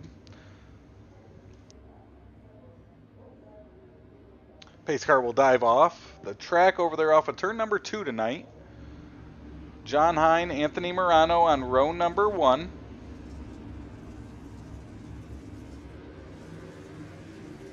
And just like that, green flag waves. John Hine able to pull out front. Anthony Morano will drop back. It's 3 wide for 2nd as they go down the backstretch. You see Templeton down there to the inside. You've got Hine and Morano up to the outside. That outside momentum will carry Hine back to the lead as they head off into 3.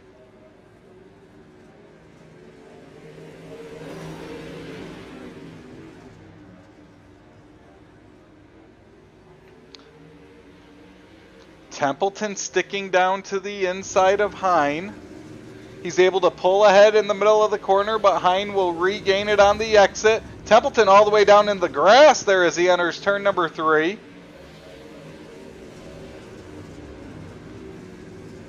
He'll slide up in front of Dean Reynolds. That will stack him up. John Hine holding on to that lead. Anthony Morano in 2nd.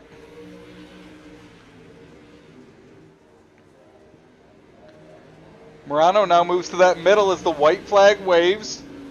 Templeton to the inside, Morano middle, Hine to the outside, down the backstretch for the final time in heat race number 1. Out of turn number 4, it's going to be the 71, John Hine, Morano 2nd, Templeton in 3rd.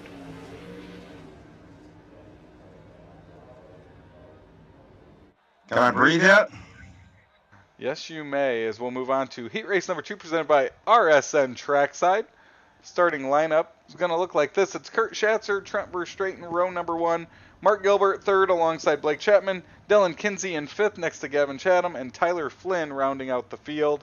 And John, you come away with the heat race victory. Yeah, turned my quickest lap in that race too, the last one there. So, you know, picked a good time to turn that fast lap. A lot of pressure there, and from having you in my ear, it sounded like Templeton was having a good go on the bottom there. So as I was saying earlier about having multiple lanes, you know, it looks like that's going to hold true here.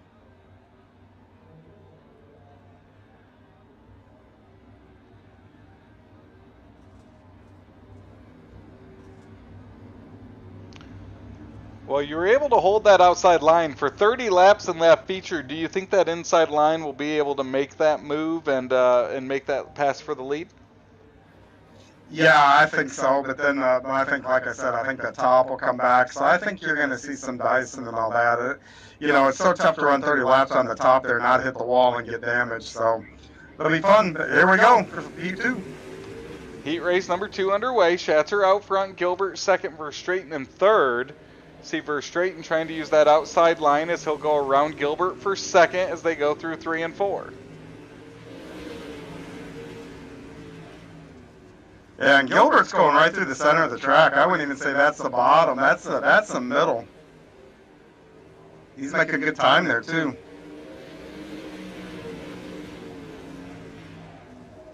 That front pack staying tight is now Blake Chapman enters the picture from that 4th position. He's down to the inside. As Gilbert's going to make that pass. There it is, John. He'll make that pass in front of Schatzer for the lead. Yeah, Schatzer, he pulled Schatzer off the top. Schatzer tried to adjust here, and now look, Schatzer's gone from the top to the bottom.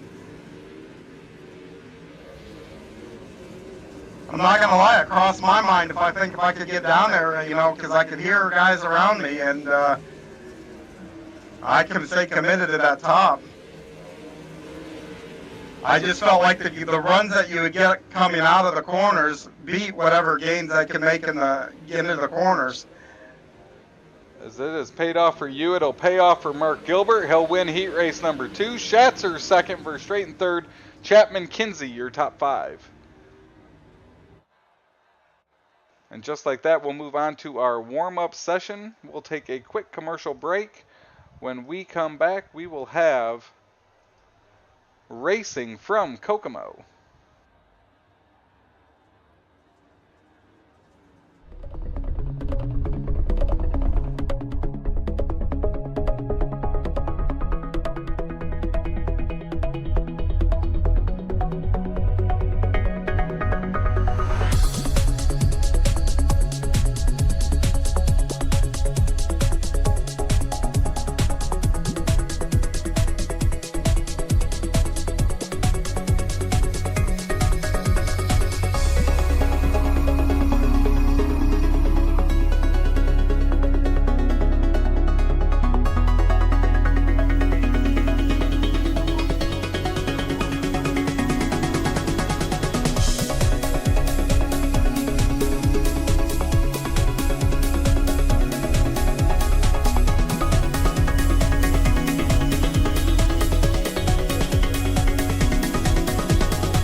It's time for another edition of RSN Trackside, powered by Bob Johnson Auto Group on Rock Sports Network. Gets on the champion. Trying to be a bit of a hiatus, so let's get. Tonight we'll be talking about it.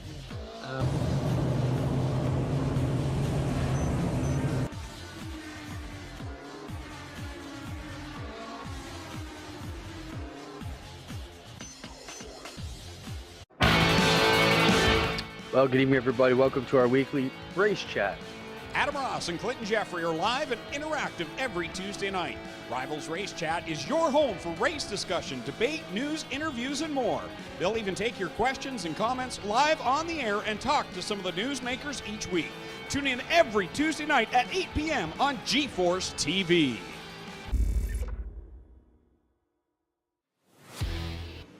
And welcome back to Kokomo Raceway as we're getting ready for this Pro Late Model Division feature event, 30 laps around Kokomo. Here ending our dirt portion of tonight's Gambler Motorsports Thursday Night Thunder as always. And John, you were out there for some hot laps here before this one. What should we expect over the next 30 laps? Well, I would say it's going to be kind of crazy. Look for some lead changes, look for some passing through the field, and then who knows, maybe you'll see an argument over space somewhere. I got a feeling you might see that. So it's one of the more fun race tracks, I think, for us to go to. Well, our RSN trackside starting lineup's going to be like this. It's our in-race reporter John Hine on the pole next to Mark Gilbert, our two heat race winners. Anthony Morano alongside Kurt Schatzer, row number 2. Brandon Templeton next to Trent Verstraeten. Dean Reynolds alongside Blake Chapman, and it's Jacob Brown and Dylan Kinsey rounding out our top 10. Starting 11th, it's Pat Boyce next to Gavin Chatham. 13th, Jeffrey Kemper next to Tyler Flynn. As they head off behind that, Stephen King Foundation pace car. 30 laps will make up this feature event, as John Hine, Mark Gilbert will lead us to green. Lights are off that Stephen King Foundation pace car as he'll jump off the track off of turn number 2 the next time by.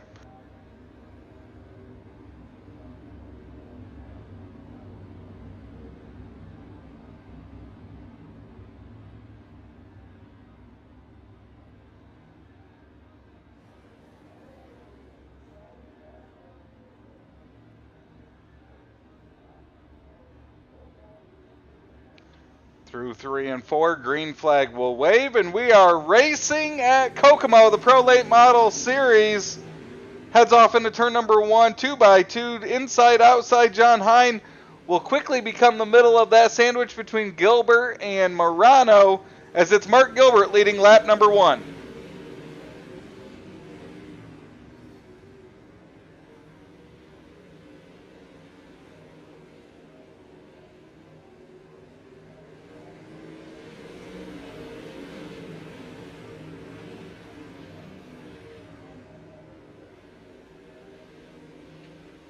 Hine battling back on that outside now. Schatzer's moved up into the 3rd spot as Hine will go around Gilbert.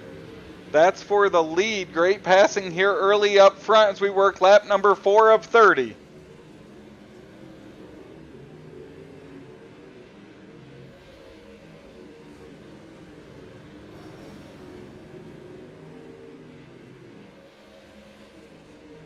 Hine now able to separate from Mark Gilbert. Mark Gilbert's under attack by Kurt Schatzer to his inside. There's a gap back to Anthony Morano and Brandon Templeton. As just like that, we're 5 laps down here in the feature event. Mark Gilbert continues to use that outside line around Schatzer, as Morano continues to reel in that 3rd place car, looking to make a move for a podium spot to the inside. The front 4 now using that outside through 1 and 2 as Morano looks to the outside of Gilbert on the exit of turn number 2.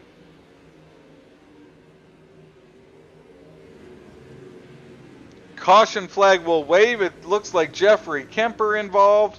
Trent Verstraeten as well down on the infield grass. And John, just like that, catch your breath, 8 laps in. Yeah, the top side seems to be pretty comfortable for me right now. I mean, we are in Indiana, so I got to throw out the old Jack Hewitt line, right? High, not afraid to die, you know. It's kind of what we're doing out here. Well, it's John Hine up front. Kurt Schatzer is in that 2nd spot currently. Morano, looks like Morano, what is it? John Hine, Schatzer, Gilbert, Morano in 4th, Chapman in 5th.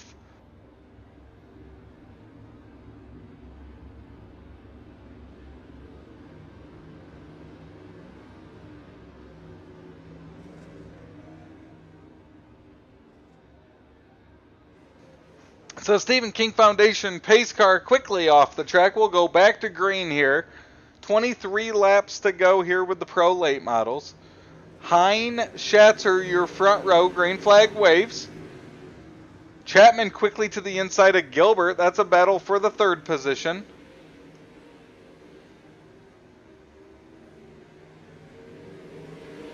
Great battle from 3rd on back. Out front, it's Hine and Schatzer holding down the first 2 positions. As now Morano will look to the inside of Schatzer through 3 and 4.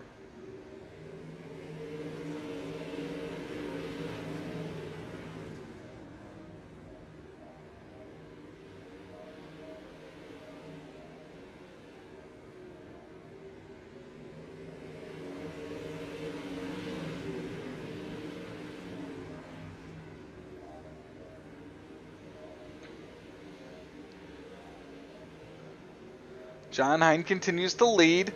Gilbert, Morano. Oh, as Chapman will go around, that will bring out the caution. He went around there at the exit of turn number 4. And now down to 18 laps to go. Our second caution flag waves.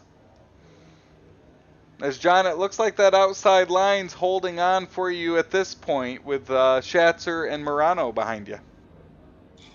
Yeah, and the big question's got to be here, and I've been kind of a hit and miss this season driving, and the tire. If that right rear starts getting eaten up a little bit, I don't think it'll take much. That bottom line might become a little more viable there. I'm already starting to feel some of the grip kind of go away, especially on corner exits. So having to be a little bit more careful with the throttle. Remember how earlier I showed you if you get into the throttle, it just turns the car down and you go around. Well, that gets worse. That condition gets worse and worse as this race goes on. So, it's kind of getting gnarly, man. That's all I can say. Yes, it is. As that Stephen King Foundation pace car about to head on off.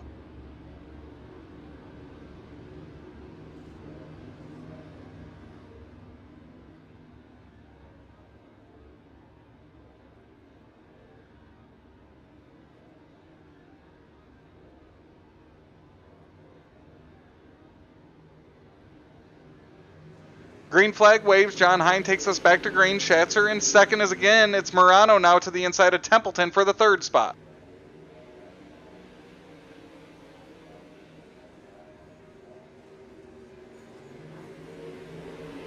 Hine now still has Schatzer to his inside. Templeton behind him is now, it looks like Chatham, our hard charger here at this point, up 8 spots. He's now into the top 4.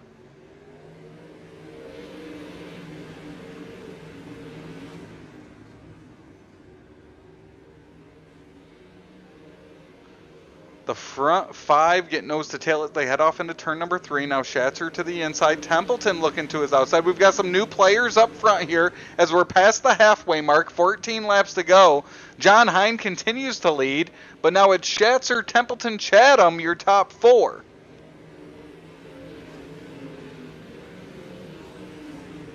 Hine able to stretch his lead out ever so slightly over Schatzer. Now Schatzer's able to pull away from Templeton.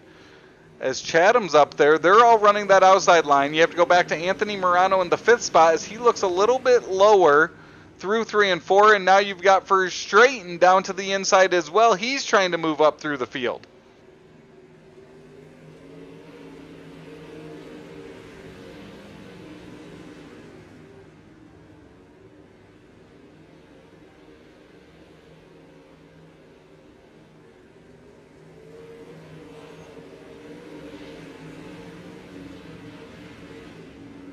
Ten laps to go. As it's still Hine, Schatzer up front, they continue to stretch out over Templeton in 3rd.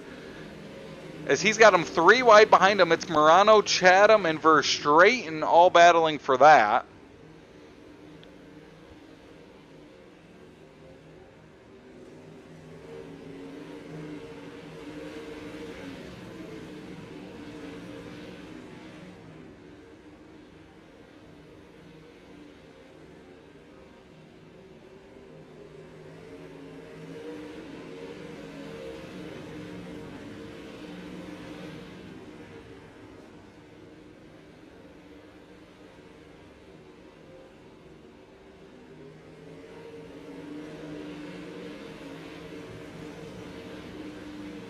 as our Flatline Racing Bodies hard charger at this point going to Gavin Chatham.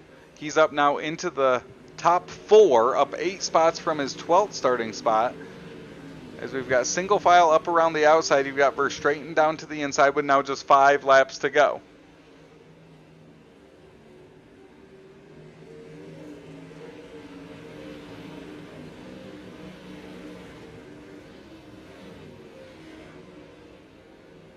So Hein up front, 4 laps to go. As we'll take a look at our Chapman Racing drone shot.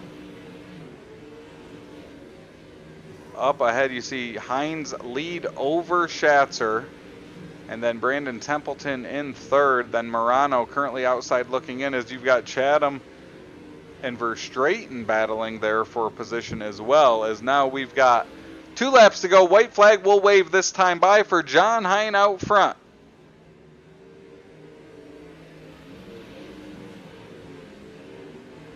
Final lap around Kokomo. You got Verstraeten down to the inside, still trying to get that 4th spot from Anthony Morano. Out of 3 and 4, it's going to be your winner, our in-race reporter. It's the 71 of John Hein.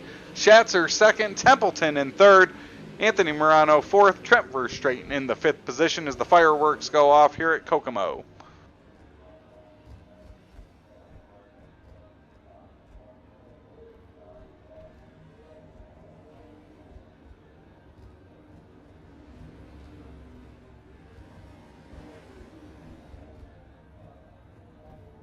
So our 3 podium drivers, Hein, Schatzer, Templeton, of course, will join us here on the broadcast coming up next.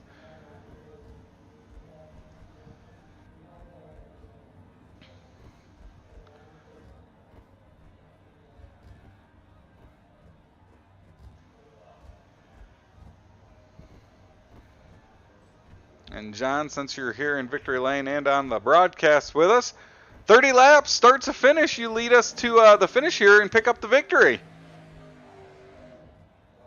Yeah, let's chalk one up for the old guys here.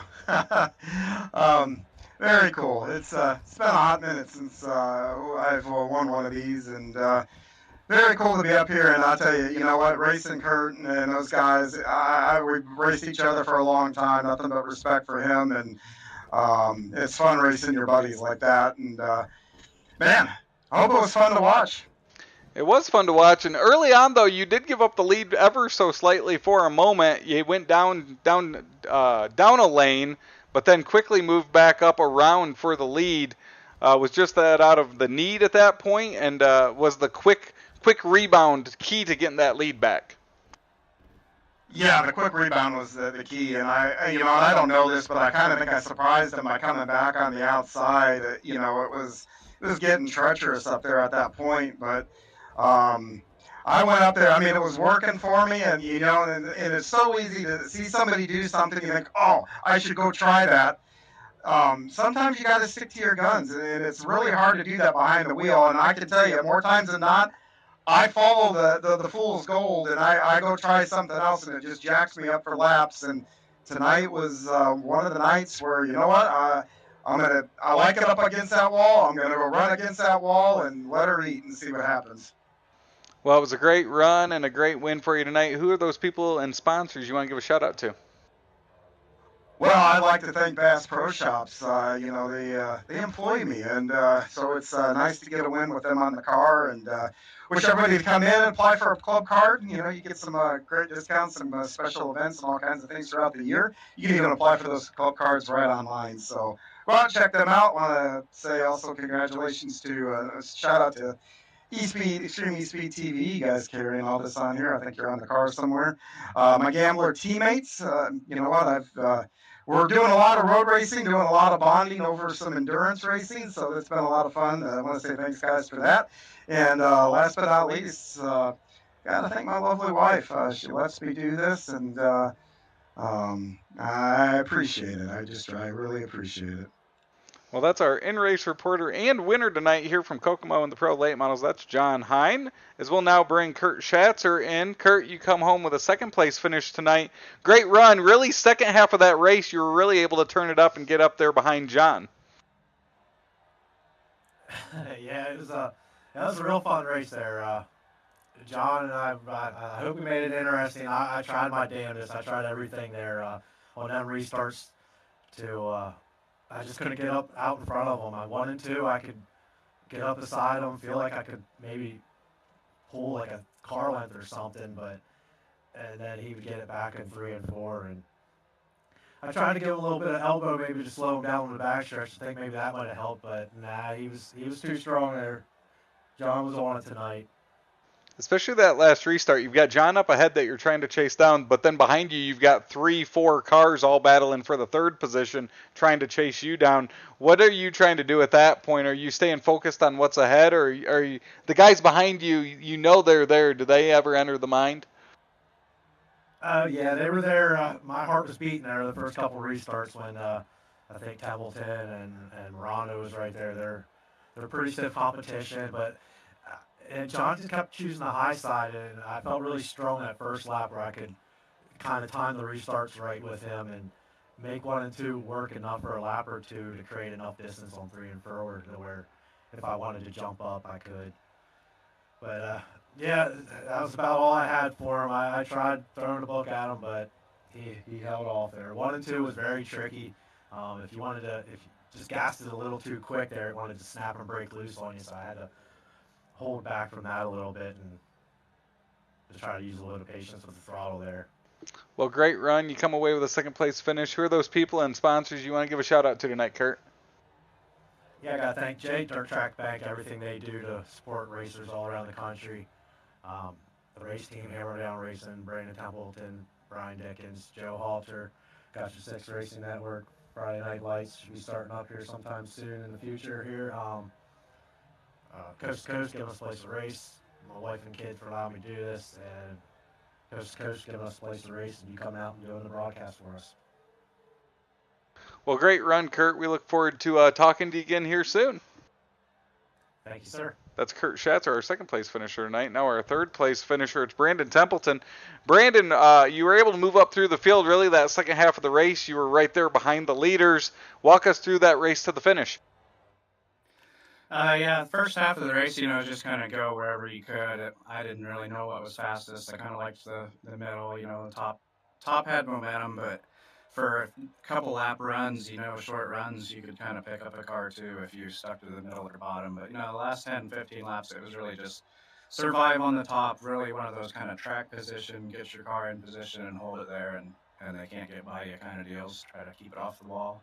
1 and 2 was real tricky, but congrats to John and Kurt, good runs. I think Kurt had 3 podiums out of the 3 races he ran today, counting the matinee, so congrats to him. That was a good day. Well, and when you got up to that third spot, you're trying to chase Kurt down, but Anthony, Verstraeten, Chatham, Gilbert, there was a few of you there all battling for that third position. How frustrating is it when you're trying to get up to Kurt to make a move for second, but you can't shake those guys behind you? Yeah, that definitely plays into it. If you go down low and try to make a move, there's a good chance you're giving up a spot. So, you just got to play it right, try to pick your spots, and hope that you pick the right time to make a move, or else someone else does it and you fill the gap. So, overall, just pretty good night, good racing. The track was multi-groove for most of it. Late models kind of thinned out a little, but it was a good night. Well, great run here. Another podium finish with the Pro Late Models. Thanks for talking to us. I'm sorry, Brandon, before we let you go, who are those sponsors and people you want to give a shout out to? I got to thank the Dirt Track Bank, Malvern Bank, Got Your Six Racing Network, Mission 22, Extreme Images, Maley's Bakery, Big C's Lawn Care, Hogan Landscaping, Hammer Down Racing Team, Joe, Kurt, Brian, and Brandon help each other out a lot, and it's kind of fun. Makes it a lot more enjoyable to get on and race when you can talk it over with teammates and battle it out, and kind of have allies and stuff like that, so that's fun. So otherwise just celebrating. So good night. Well, it was nice talking to you again tonight, Brandon. We look forward to talking to you again soon here on Thursday Night Thunder. So that is Brandon Templeton finishing up our top 3 drivers tonight. As we've got that finishing results: John Hein, your winner tonight, Kurt Schatzer second, Brandon Templeton third, Anthony Morano fourth, Trent Verstraeten rounding out your top 5. And 6 is Gavin Chatham. He'll pick up the Flatline Racing Buddies Hard Charger Award, up 6 spots, finishing in the 6th position. Mark Gilbert, Dean Reynolds, Dylan Kinsey, Blake Chapman to round out your top 10, with Jacob Brown, Pat Boyce, Jeffrey Kemper, and Tyler Flynn rounding out the field here for the Pro Late Models. We're going to take a quick commercial break. When we come back, you'll have myself and John Hine from Texas Motor Speedway as we get ready for NASCAR Xfinity Racing here on the Coast to Coast Racing Network.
It's time for another edition of RSN Trackside, powered by Bob Johnson Auto Group on Rock Sports Network. Kiss on the champion. Trying to be a bit of a hiatus, so let's get.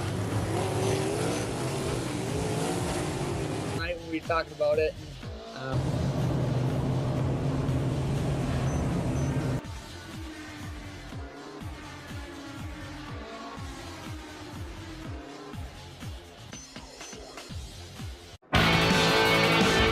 Well, good evening, everybody. Welcome to our weekly race chat.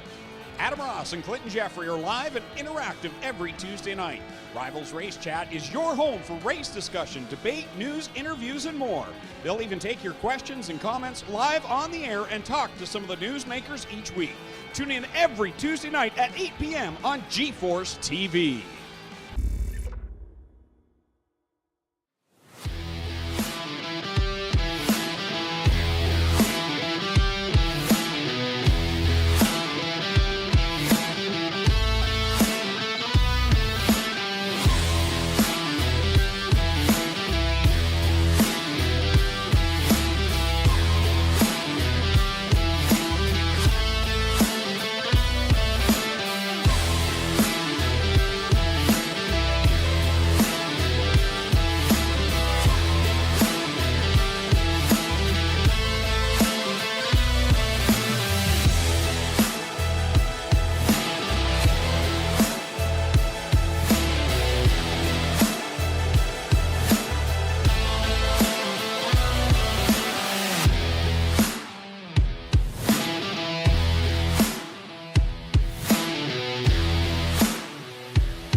And welcome back to the Coast to Coast Racing Network as we are from Texas Motor Speedway here for the NASCAR Xfinity Series. And we will get started here for the asphalt portion of our Thursday Night Thunder presented by Gambler Motorsports. But first we'll check in on our Sim Racer Hub standings. As for the Xfinity Series here in the spring, it's Zachary Chapman, our points leader, 1 win ahead of Cullen Johnston, Jeffrey Kemper, Keith Jackson, and Greg Parmalee, your top 5. Also with winners, Jack Clevenger, he moved up 7 spots last week. Also, Dan McLaren, 2 wins in 2 starts this season. And from the looks of it, he is here tonight, and he is second fastest. As I am Travis Pierce with Extreme Speed TV, joined as always here on Thursday Night Thunder with John Hine. And John, you're out here on the track at this very fast Texas Motor Speedway. I am, and it's been a while since I've been on this track, especially in an Xfinity car, and a lot has changed. You can actually overdrive turn 1 now. Very interesting to go in there and the car doesn't cut, and if you pick up used to be if you picked up the gas right here too soon, car would spin out. Now, I want to drive you right through this wall over here and go right under Haas there on the backstretch. So, yeah, guys are going to eat some tires up because when you overdrive it puts a lot of load on these right side tires. And, man, I can't wait to see how this thing plays out. Well, that we are, as we will see that here shortly, as we've got 85 laps scheduled for this Texas Motor Speedway. As always, John will provide us some in-race, including pit strategy based off of tire and gas runs available, as we will take a quick look at these times here during this practice session.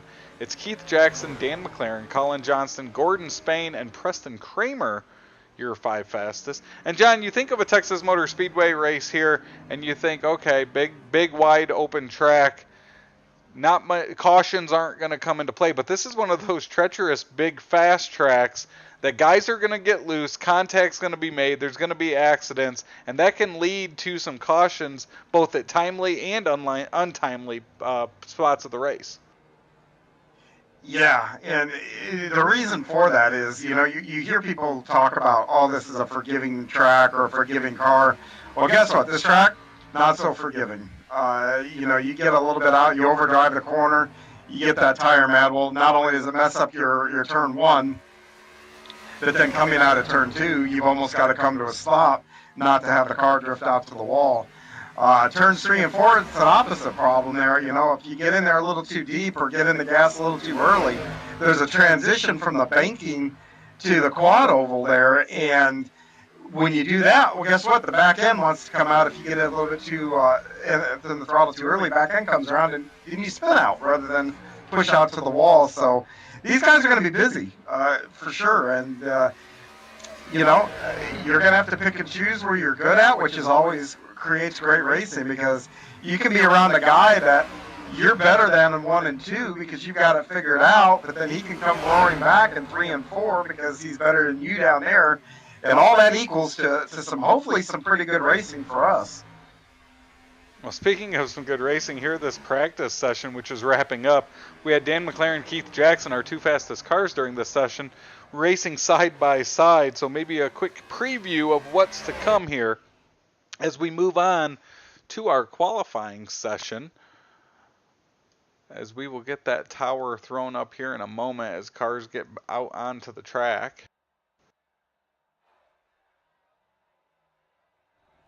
As you can see, Preston Kramer, one of the first ones to roll off.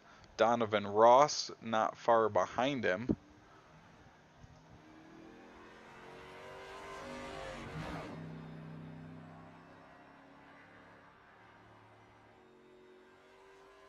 It's too bad that iRacing didn't scan that dirt track over there. Well, actually, I think they have scanned it. They just haven't done anything with it, I think. And we could have a sprint car high limit race the earlier races tonight could have been held over there. Exactly, just like they're going to this weekend there. Yep. As Keith Jackson's out on the track, we'll get that tower, of course, with the best times over to the left as the times come in. Green flag waves for Keith Jackson. And while we're telling iRacing to get on it, well, we might as well ask. I think there's a drag strip around here too, isn't there? I think so. Yeah. So let's get this whole complex on board here. I do wish drag racing, but that's only because if you go to the dirt track at Charlotte, and you can take a camera and go overs 3 and 4, and you can see that they've got it perfectly scanned in the drag for the 4 wide nationals there. That would be a lot of fun in iRacing. Drag racing? Yeah. See who has the quickest reaction times, at least.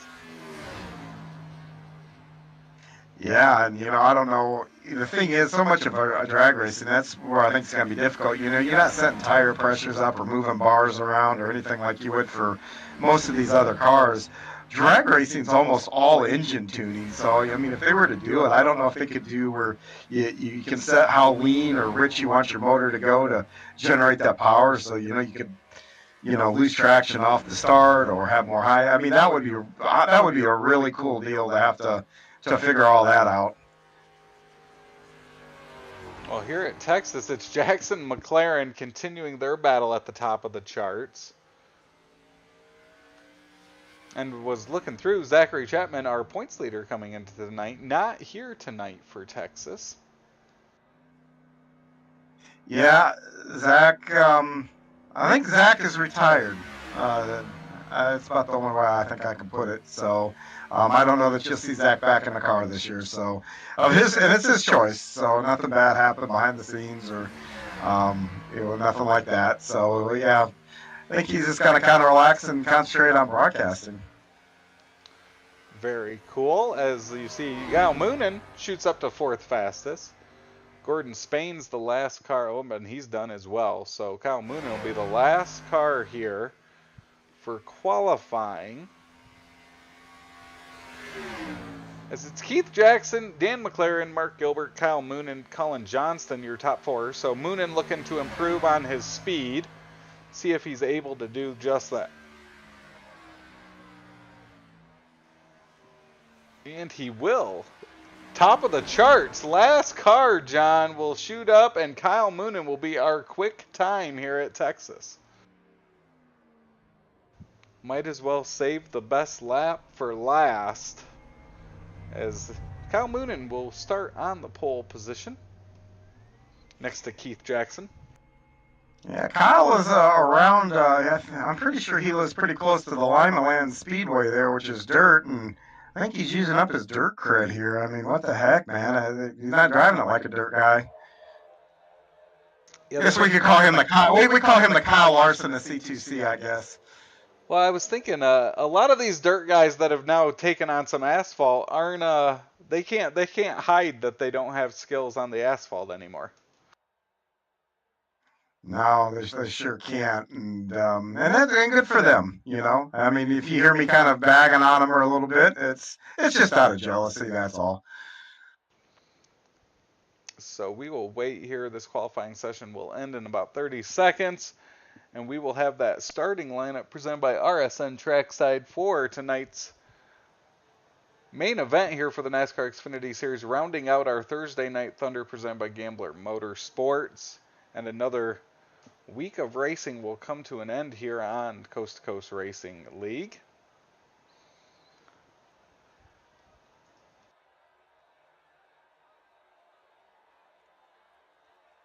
And John, I saw the countdown is on for the Chris Yacklin Memorial coming up in about 2 weeks.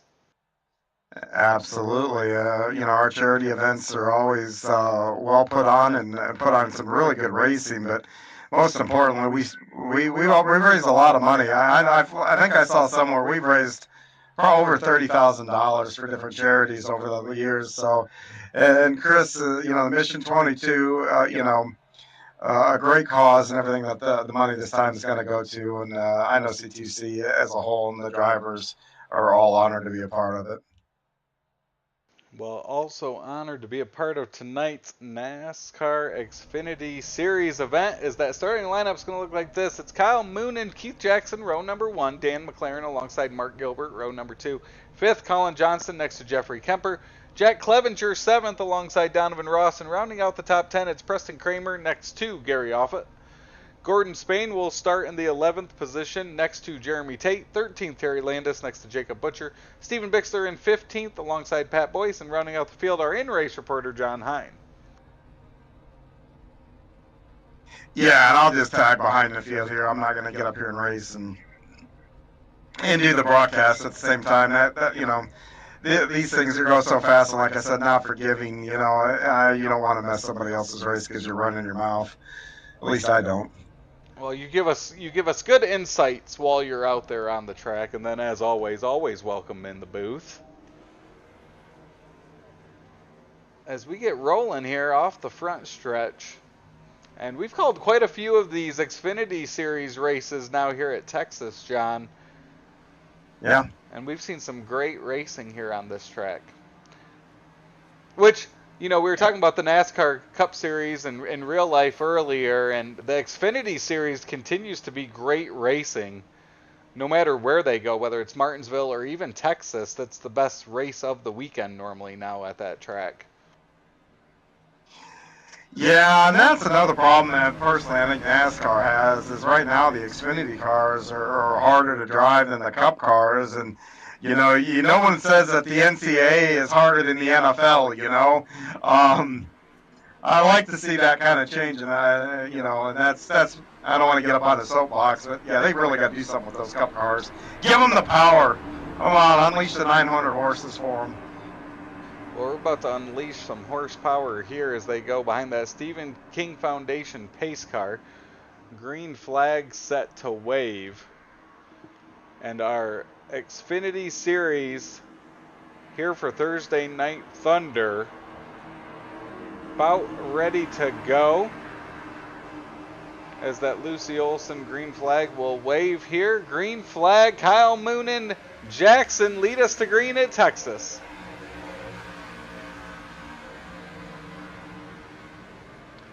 Two by two as they head off into turn number 1 for the first time. And John, every time I see someone go off into turn number 1, I think of that Michael McDowell flip back in the day.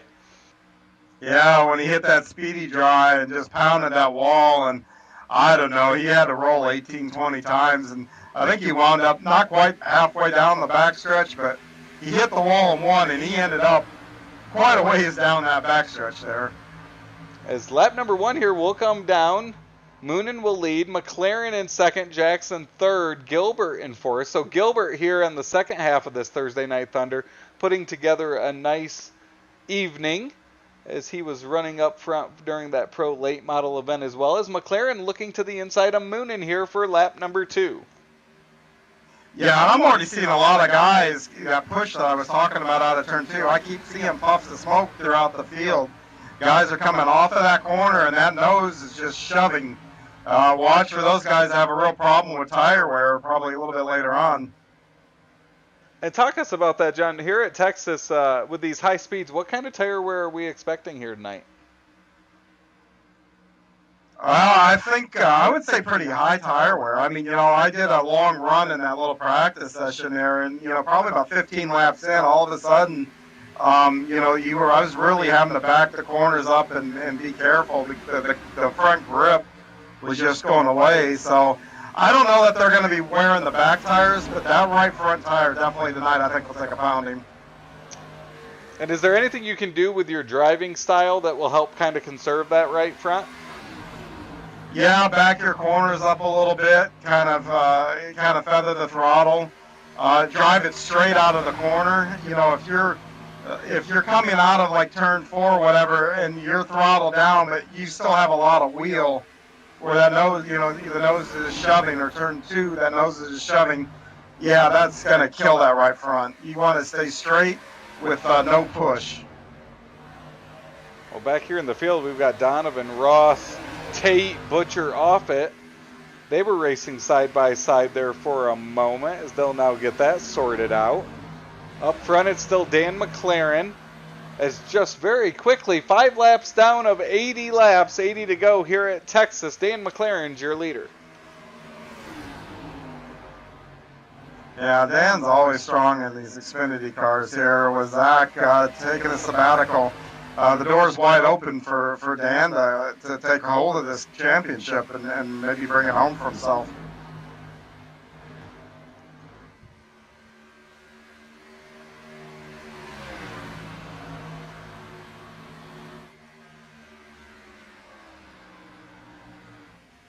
Yeah, Dan is currently 13th in points, but he's only started half of them. Looking to take over that points lead tonight is Colin Johnson or Jeffrey Kemper. Both of them running well here. Kemper currently in the 4th spot. Johnson back there in 7th position. And plenty of position changes here at Texas. So Racy here early, able to move up and down throughout the field. Gordon Spain is currently our Flatline Racing Body's hard charger, as he's quickly up into the top 10 from his 11th starting spot, currently running in 7th. And Travis, you know how I love talking strategy and pit stops. Look for that pit window to open in about 20 laps from now. It looks like they should be able to go maybe about 22 more laps. But, you know, we've talked about this before and seen races change. That proverbial undercut, you know, get in, get some fresh tires, you know, turn a laps that are maybe a second faster than your competition, maybe even upwards of 2 seconds faster than your competition. You can make a lot of ground by pitting early, but you do pay for it on the end. Well, if you can go 30, that's 2 pit stops you'll have to make at this, and how do you back up into that, as we've seen that strategy play both ways. And it seems like more times than not, that's what comes into play at the end of these NASCAR Xfinity races.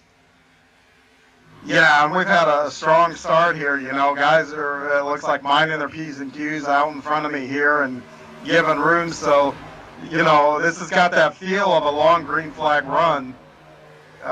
You got to start thinking about that, thinking about saving your tires and whatnot. You know, you don't necessarily have to save your fuel. This is one of those places where I think maybe your tires are going to give out before you run out of fuel. Well, this is also a track, obviously big, wide, sweeping corners, plenty of room. Yes. So there's you were in the corners a long time here. Well, and one thing that a lot of times you don't realize is how quickly and how sharp that dog leg straightens up at the start-finish line here. Yeah. Especially after you've made it off turn number 4.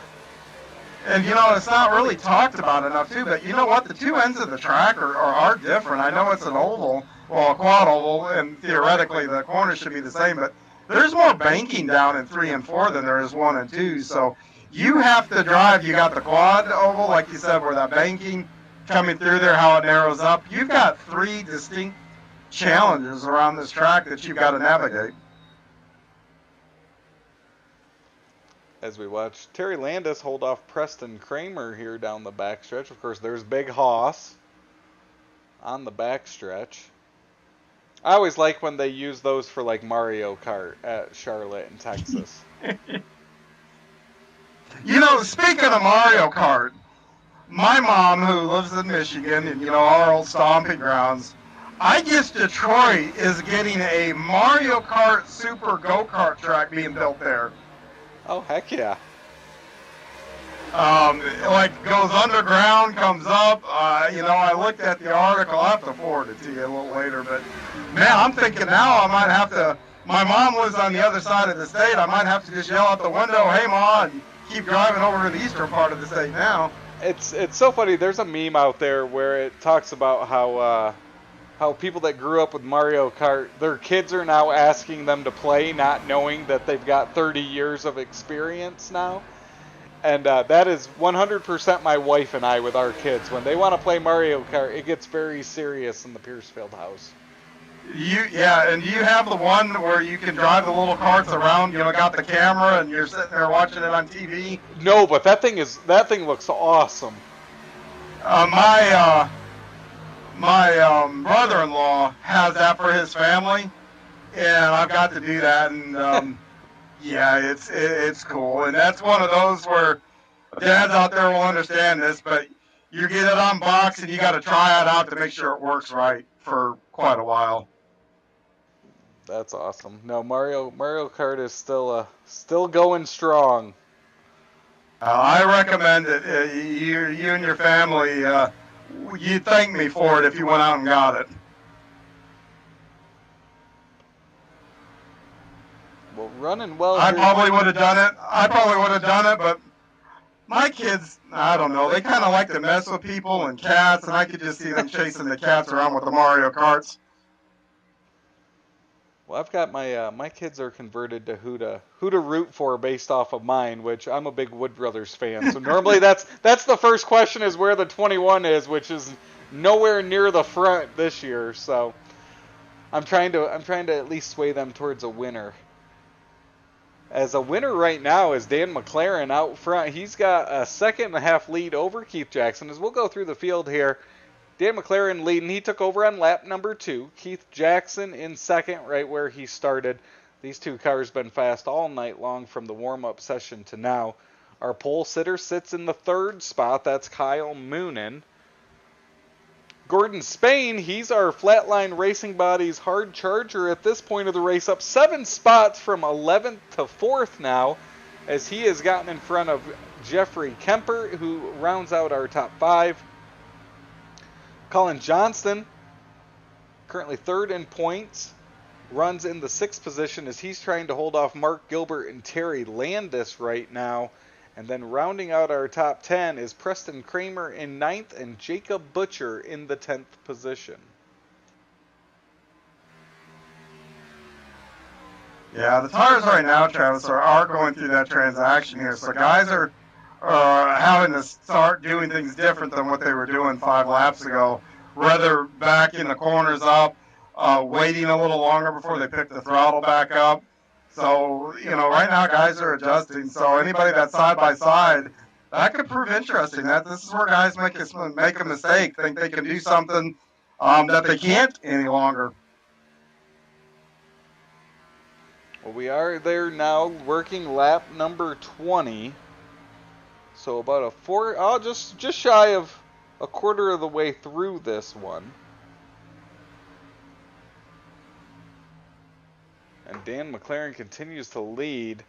A couple close battles on the track, including this one here. It's Jack Clevenger running in 11th. He's trying to chase down Jacob Butcher as he looks to his outside down the backstretch to get into the top 10.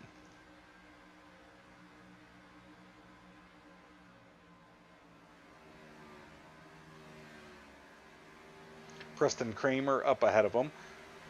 Next closest battle is Mark Gilbert as he's holding off Terry Landis. Terry Landis up 6 spots, up into 7th now. So a good run for him here early. And John, we are getting closer to that point where you could make it on one more stop if you pitted. Worst case scenario, here in the next 10-15 laps, we're going to have green flag pit stops if we stay green. Yeah, and everybody has got 2 sets of tires too. So, if you get to that one, not only can you make it to the end, but if you do have a late caution, you've got an extra set of tires sitting there in the pits, you can come put on your car and see if you can get yourself a win. I see guys on pit road now. Jacob Butcher has moved on to pit road, so he's going to jump in here early.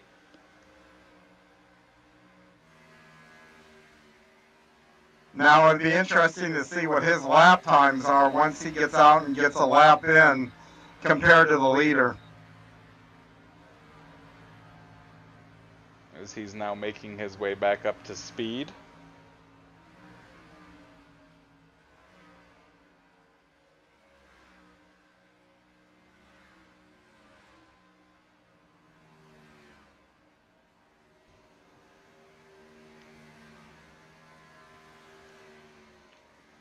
So 23 laps down now.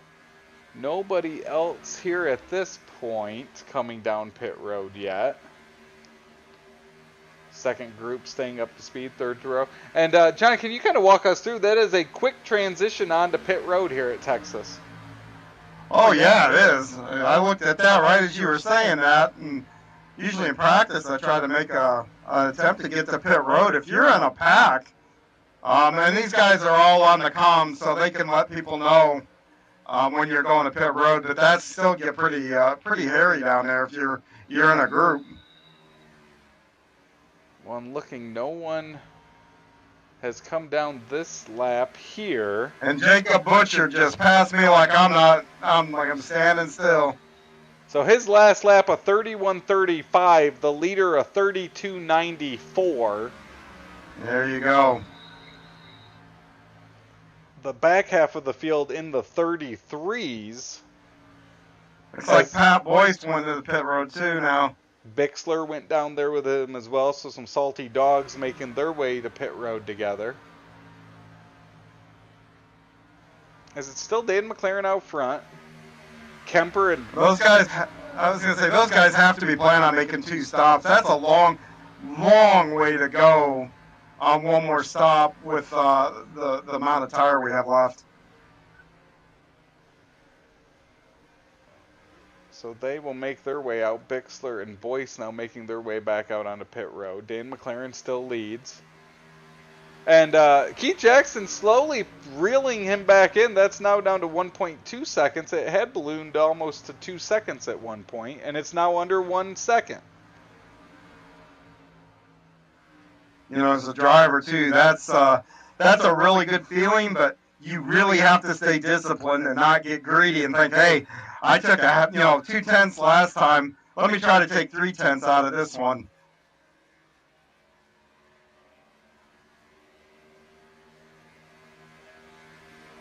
So working lap number 28 now here of 85. We've been green from the start. We've had 4 drivers pit here in this one.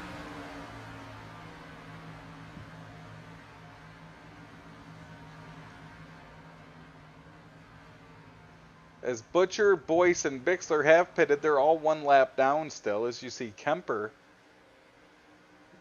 have. Yeah, and right now I have 3 more. I have 3 more laps worth of gas left. So, and it looks like some of these guys are going to run it dry before they come to pit road.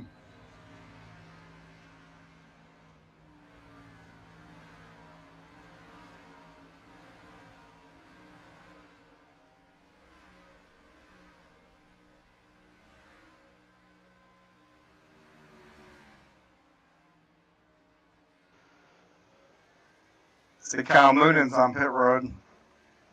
Oh, but here comes the leaders. McLaren, Jackson both come down.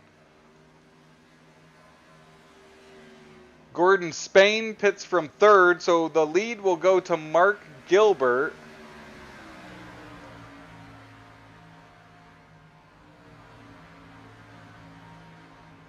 So Gilbert, Clevenger, Kramer now your top 3. Ross in 4th. So 4 drivers now as a majority of the field makes their way down to pit road.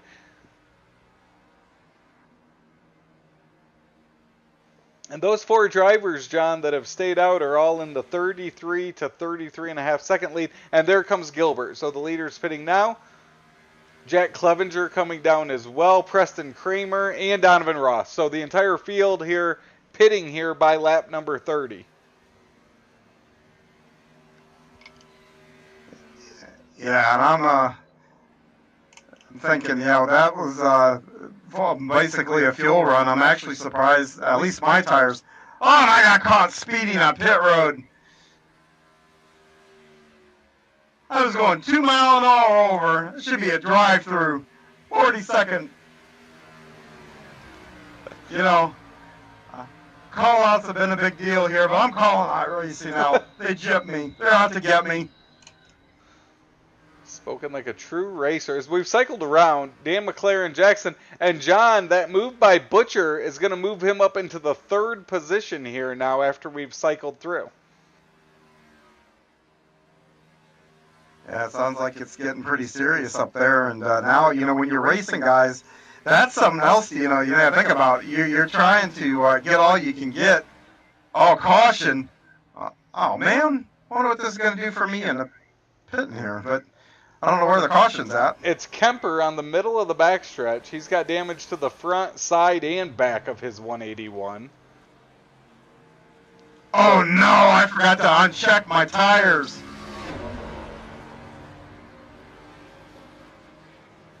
That is not good.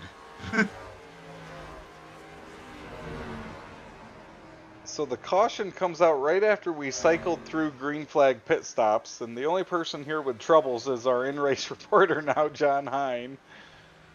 Well, see, iRacing had it out for me, so, you know, the officials, you know, I think they're just all drunk and staying in one of the suites over here in turn one, and now my crew, I think's out day drinking too because they put tires on.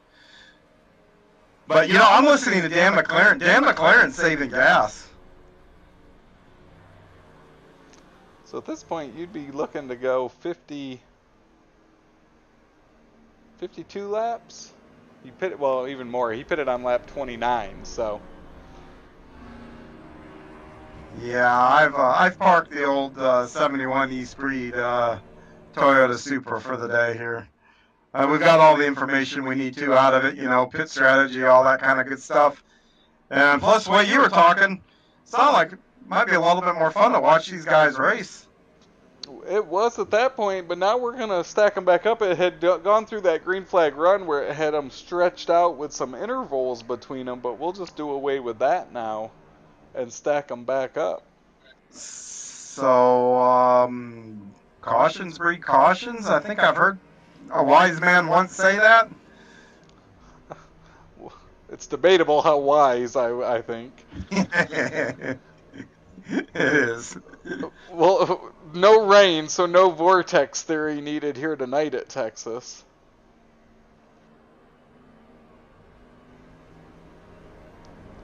But but we're still boogieing it along.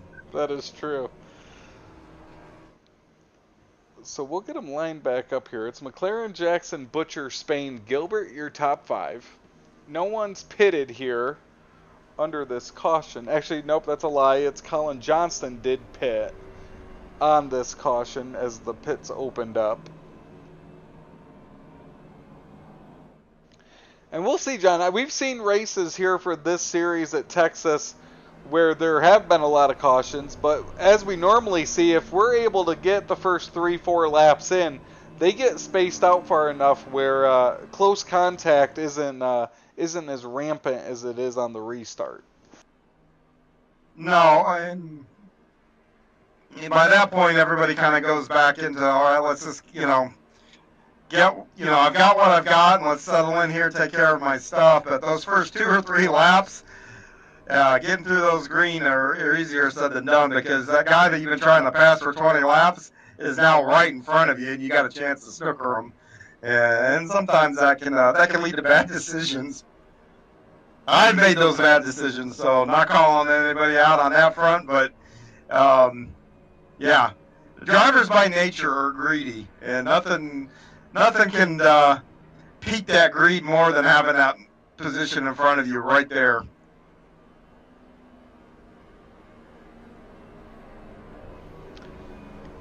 Well, the lights are still on that Stephen King Foundation pace car, so not ready to go quite yet.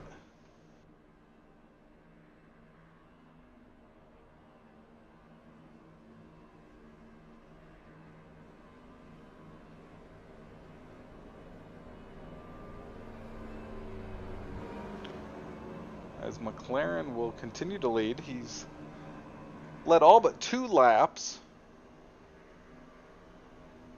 Our pole sitter Kyle Moonen appears to be off the track on lap number 28, so not how he expected his evening to go.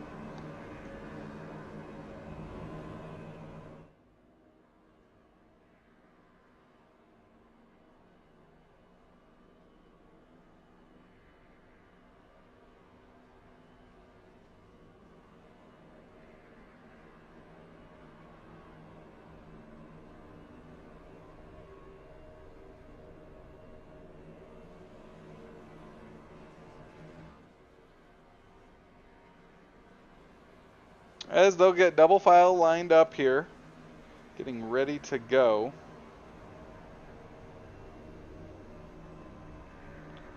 Back to green here. And again, Jackson McLaren are 2 fastest cars here all evening at Texas Motor Speedway, so they'll continue their battle up front.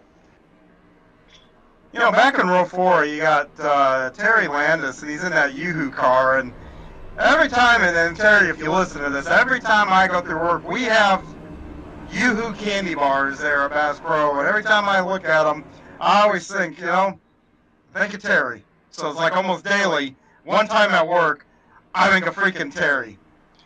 One day at work now, because of you and your licorice, you told me the licorice you like. I see those. So one day at work, I think of you. This is starting to cause some trauma. some PTSD from your coast to coast racing buddies. Yes. Someone's gonna find me in my office one day, curled up in a corner, chewing on checkers, and they're gonna wonder why. No, the green apple licorice. That's what you need to be chewing on. Well, we are coming out of turn number 4. Working lap number 37. It will be Dan McLaren Jackson. Green flag waves, and we're back to racing action here at Texas. Clean off into number 1 for the leaders.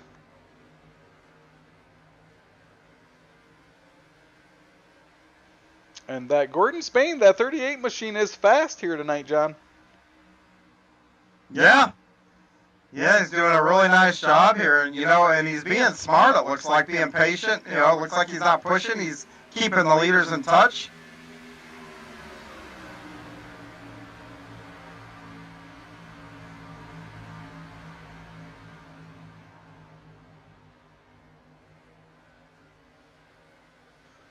As McLaren able to jump back out to the lead. Great racing behind him here for the top 5. That's Gilbert looking to the inside of Preston Kramer. Landis up to 7th right behind them.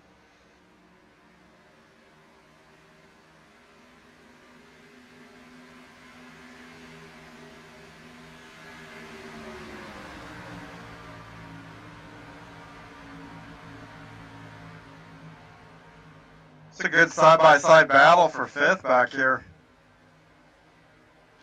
That's exactly what we're watching here. Is Gilbert on the inside. He'll fall back in line for a moment. As now Landis will look to the inside of Gilbert as Preston looks to the inside of Butcher. Kind of looked like a Texas version of a little do-si-do there, huh? It was. It was very nice. We got a battle for the lead. Jackson able to close up on that 88 of McLaren. Yeah, he gave a big look down there through 1 and 2. Well, and here quickly, this time we will cross the 40 lap mark. So getting closer and closer to the halfway. Is Jackson able to close up through 3 and 4 here at the line? Looks like Dan's just going to move high and give it up for right now. It's not that he's laying over, but he's probably thinking, all right, you're a little faster. You want to go out there and lead, but look at that run McLaren gets on the top. Maybe not so quick yet. Looked like he was going to let it happen and then quickly decided, I'm going to make you work for this. Yeah, but you know what? That might not have been the case. You don't know how many times I've done stuff like that. Kind of moved over, maybe let somebody by or that, and all of a sudden I'll find something. It's like, wow, the car did something I didn't expect, like get off the corner a lot better or something turn better. And then I start running it, and then I gapped the guy that was at my door 2 laps earlier.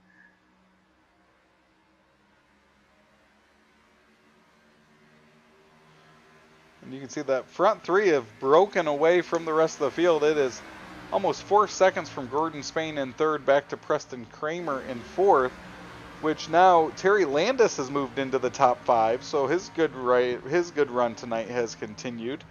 Now he's knocking on the door of that 07.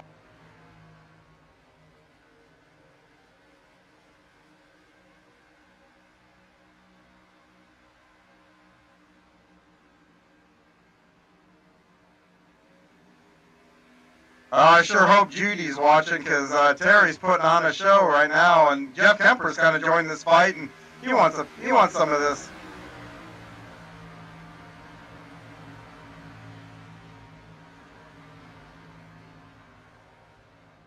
Oh, Jeff just overdrove the corner. That's gonna cost him.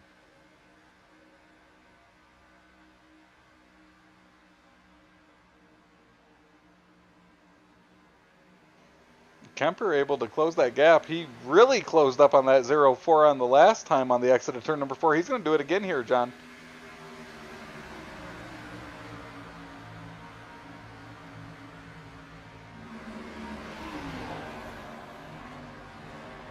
So great racing here, middle of the top 10. As Kemper all over the back of that 0-7 on the exit of turn number 2. He's going to look to the inside down the backstretch. I got a nice little run here, and he's going to inch out ahead and kind of wash up. Is that a slide job? Kind of looked like a slide job. Well done, Jeff. It was a very Collins. very low inside line slide job. It was. And now the 13 of Colin Johnson's going to join this battle. So Preston under attack here as we're working lap number 46. It's still Dan McLaren out front. Yeah, my question is, you know, and Preston's usually pretty good here, and I'm kind of wondering if Preston's not trying to save a little something so a little bit later, or has he actually got those tires upset and they're starting to fall off?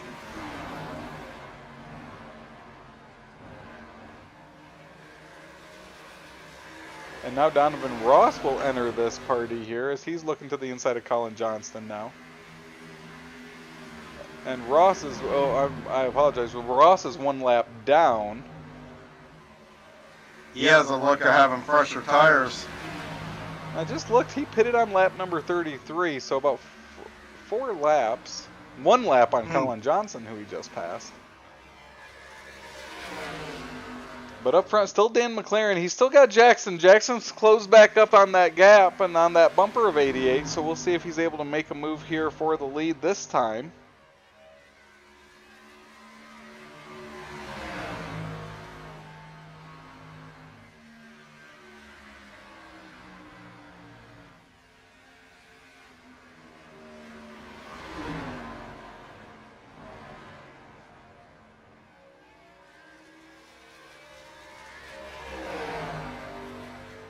You know, I've been watching these two leaders, and I really don't know which one's better than the other.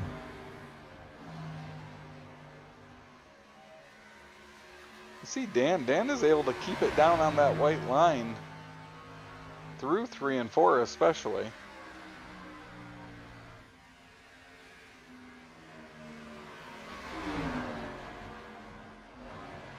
I think my engine just blew in the pit road for just sitting there. I got a meatball flag and I'm not even in the car. See, I knew iRacing had it out for me. I have to file a protest. John playing the victim card here tonight with the NASCAR Xfinity Series. I forgot to put my big boy pants on tonight. This is after he dominated the Pro Late Models at Kokomo tonight. Oh, thank you for reminding me. I had forgotten about that. Now I feel better. Well, out front, this battle continues. This is the closest battle here on the track right now. You see Gordon Spain back. He's about 2 seconds behind this battle. Next closest battle on the track is Jacob Butcher trying to track down Jack Clevenger. He's a half a second behind him currently.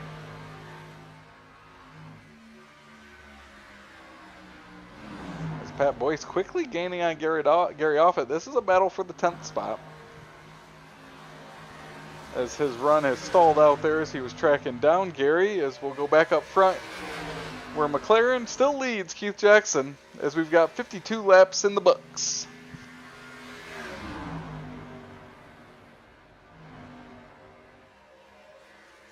You know, as they go through 1 and 2, it reminds me, I'm old enough to remember and had watched it live. First race they had there, they went down into turn 1. First race, first corner, and like wiped half the field out. You remember that? I do. I also remember when they had Indy cars racing here and how fast and crazy those would get. Yeah, one year they stopped because they were getting vertigo, you know, turning 240 mile an hour laps.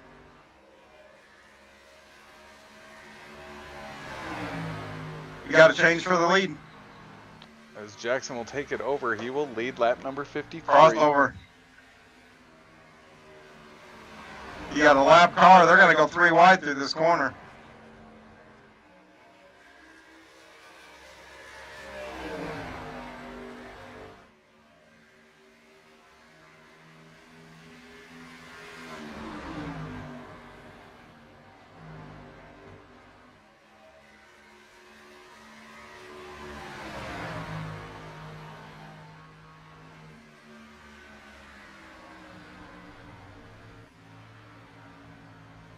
As now, still the closest battle is this battle for the lead. Everything else is almost a second plus now out on the track. And now, we got guys on pit road. I was just about to say, this is where strategy comes in here. You know, do you short pit? Because they've proved you can go 30 laps on some tires. Do you short pit? Get that short turn game? This will be interesting to watch play out. Oh, and McLaren's into the wall. So McLaren and Jackson, the two leaders, pitted on lap number 29 with the majority of the field on lap 29 and 30. You know, I almost think, you know, if I'm in the car still, I think I'd wait till that lap 60. Split the difference, just because I think if there is a late race restart, I want the freshest tires that I can have for a restart.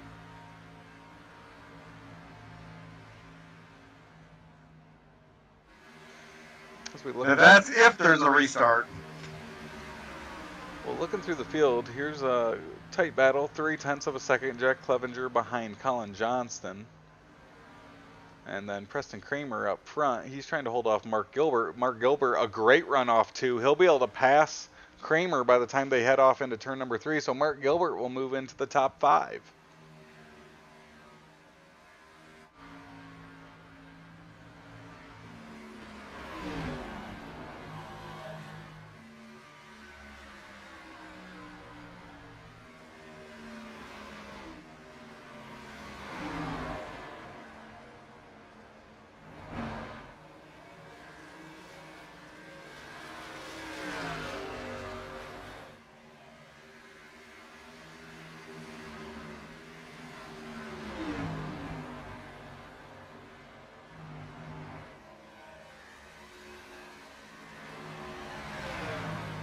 Yeah, I feel like I also, while we're on the air, and I'm sure he's not ever watching, but, you know, we probably should give a shout out to your old driver for you guys' sponsor, but Josh Williams seems like he may be on the verge of figuring out that Colleague car.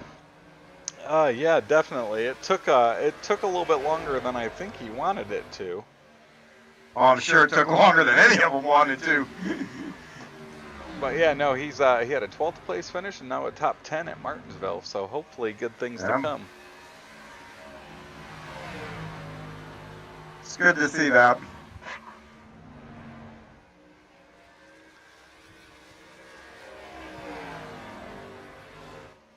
So John, we are working lap number 60 now. And still it's I would think Boyes and Bixler. Yeah, now look at Boyes catch up on McLaren and just drive. I mean, yeah, there's your difference between old and new tires. Look at that. See ya. I bet you McLaren, and they pull it in here the next lap, maybe 2. There's Pat Boyce now up to the rear, and there you can see Jackson moves to the inside. Not bringing it in yet. Oh, yep, there he goes. Now he's down and in. As that will hand the lead over to McLaren, who will stay out, at least for now. Yeah, Dan's almost got to pit this go around. If he stays out any longer, that's going to be tough. If we don't get another caution, that'll be really tough. And he's down to the inside, down the backstretch, so should be pitting here.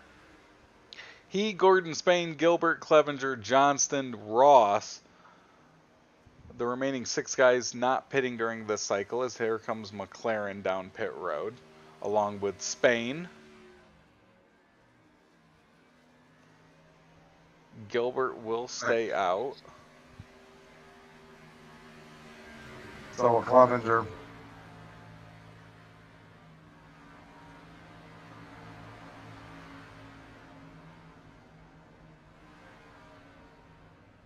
So Gilbert will lead a lap here. Now it's Clevenger, Johnston, and Gilbert the final three. And we'll also see what this does with Jackson pitting a lap early, what that does to he and McLaren's relationship on the track, John. And Gilbert's coming in here. He's got to be pretty close to running on E.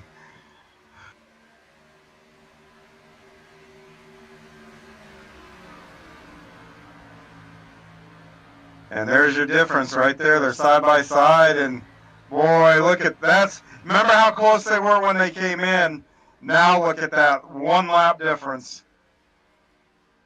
It's a half a backstretch.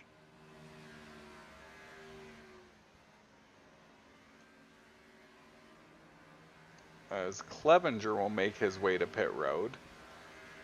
Johnston. It looked like Johnston thought about it and then wobbled. So he will stay out, lead lap number 64. Man, they got to be running on E unless they came. Well, I guess some guys might have came in and topped off on that caution there. Oh yeah, it looks like he last pitted on lap number 33. Yeah. But going back to Jackson, you can see that gap between he and McLaren. And as you mentioned, that 1 lap is the difference at this point with 21 laps to go. Yeah. You know, in those blinking games or your staring games, you know, whoever blinks loses. But in the world of auto racing, a lot of times, he who blinks first sometimes can win.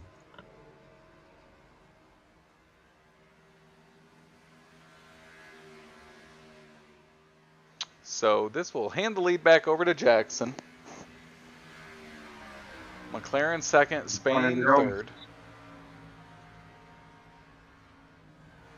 Butcher fourth, Terry Landis fifth after cycling through again here. So no more pit stops needed here if we stay green the final 21 laps.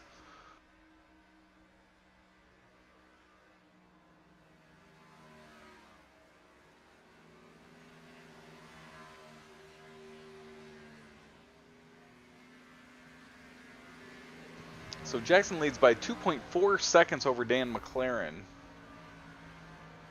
As now Landis gaining on Butcher, he's looking to pick up another spot.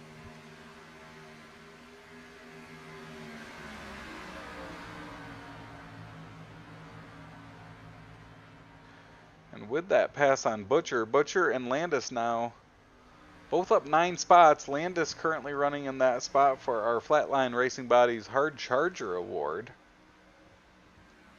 Yeah, and Terry bought Preston with him, so Preston moves up there. Jacob loses a couple of spots just in a matter of half a lap.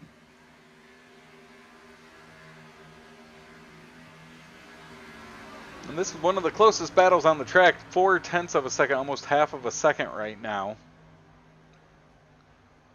So green flag pit stops got to spread out throughout. Go throw a banana peel on the track. Piece of roll bar padding, water bottle, something. Turtle shell.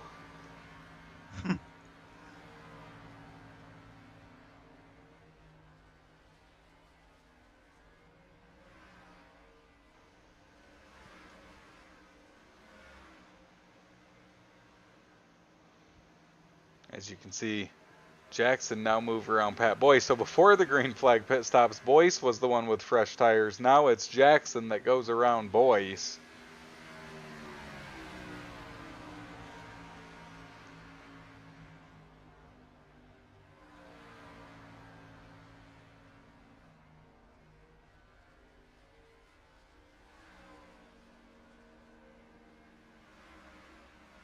McLaren's on pit road.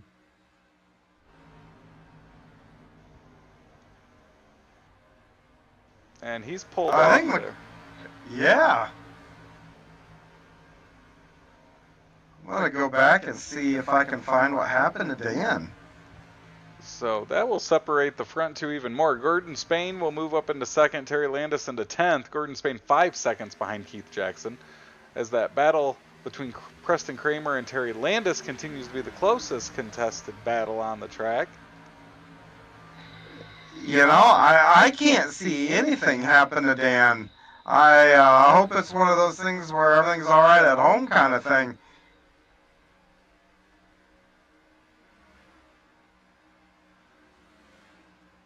I mean, he's sitting in a points race, so I can't think, even if he had gotten a penalty for maybe speeding or something, I mean, he'd go back out there and possibly still gain points.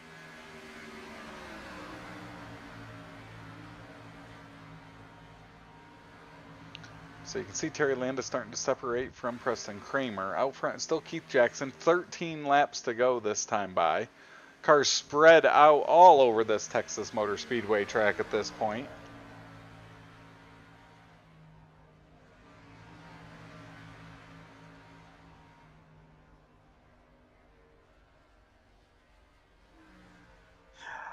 All right, as we go around here, a quick question. I give you a ticket to anywhere. Where do you sit? Do you sit in an RV, like down on one of the corners, or do you sit in an RV along the backstretch? Do you go up and get one of the nice suites above the stands there, or do you sit in the stands? Where do you park your butt and watch a race here? I would say either a suite. Here's what I like. I like easy access to food.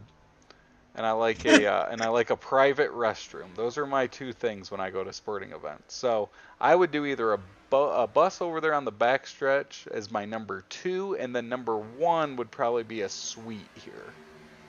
So the bus is your number 2, so you can go number 2. Yep, exactly. I would probably, I've been in suites for these races and stuff like that too, and and even going to the baseball games, there's times that, my wife and I have gone up to the suites at Cardinals games, and I don't know that I would do that. I think I would sit, the RVs along the back, sit outside, because there's just something about smelling the atmosphere and hearing. When you're in those suites and all that, I think you lose some of that, and I don't know. I think that's part of what my ticket's for, that to be able to hear and feel and all that. And to take it home with you as we watch Gilbert go around Preston. Well, the other thing is I'm taking normally my kids, which my go-to sports partner is my 6-year-old. So having that close bathroom and food right there has come in clutch recently. Yes. Mine, thank goodness, is older. But I do remember when my kids are my go-to, especially my son, taking him to concerts and stuff. And, yeah. Hey, we had a battle for, it looks like 7th, maybe. As you see Jacob Butcher, they're battling with Colin Johnston. Donovan Ross is still a lap down.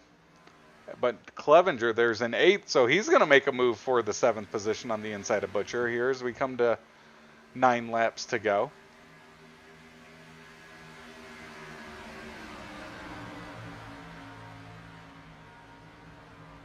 And above them, there's a heck of a battle going on, too, between, looks like maybe Landis.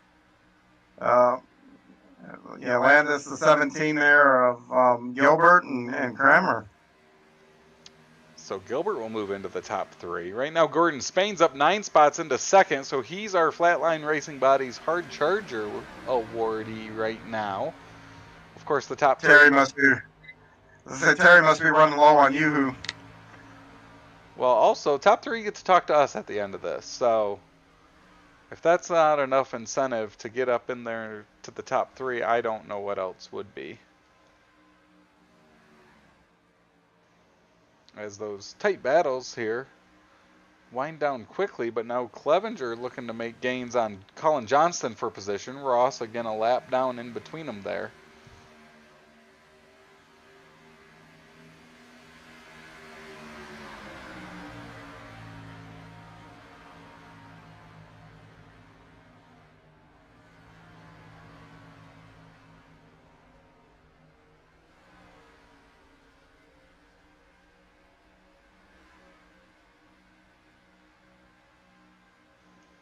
As Clevenger will make the pass on Johnston. That'll move him into the 6th spot. Donovan Ross in the 12th position, now up ahead. closest battle on the track right now. Everything else is a second or more between positions. And Keith Jackson now coming to 5 laps to go, John. Yeah, he's I'd say he's got it pretty much on lock here, and just needs to make sure he gets it around and not, and believe it or not, to add drama, because that's what announcers. I think that's page 2 of the announcer's handbook. Add drama. These tires will pop. They will give up. Where you get the meatball flag, you can't turn. So, he could probably back it down and conserve those tires, but those tires do give up. Don't count out Spain or Landis or any of these guys yet. Well, speaking of that, Keith Jackson's last lap was the fastest on the track, as he turned a 32.42, almost 0.2 faster than anybody else. So not letting up at this point, as he does have some lap traffic up ahead. 3 laps to go here at Texas.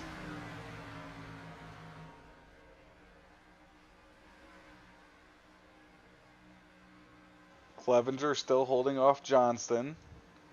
That's a battle for the 6th position.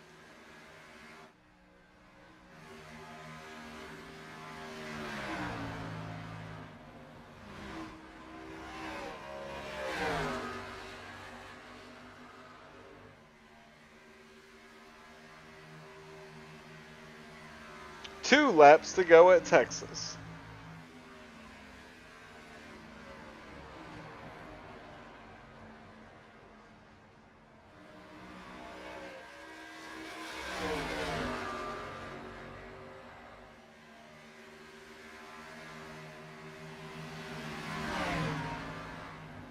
I'm watching Jackson. He's really not pushing, and if he's still turning the fastest laps, hats off to him. That means he took care of his tires a whole heck of a lot better than everybody else did. Well, he's got one more lap to go.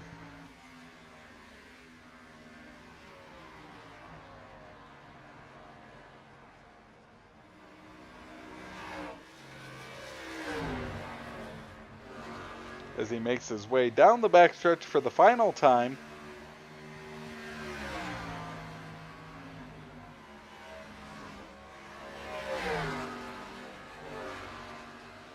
Through 3 and 4, and your winner at Texas is going to be Keith Jackson in his 13 machine, picking up the win. Second, Gordon Spain, and rounding out the top 3, coming through turns 3 and 4, will be Mark Gilbert, holding off Terry Landis.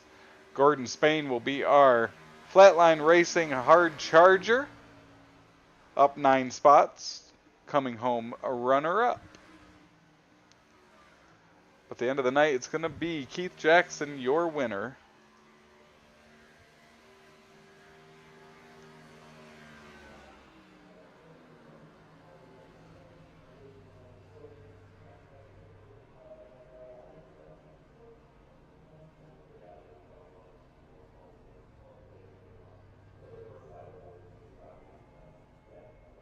So they'll get lined up here on the front stretch. Of course, we'll talk to the top 3 finishers.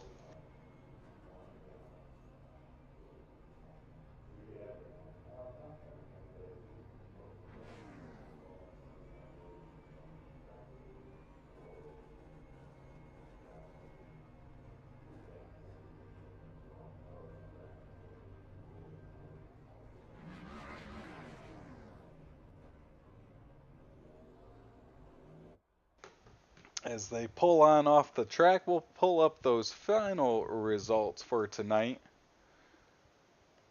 Keith Jackson, your winner.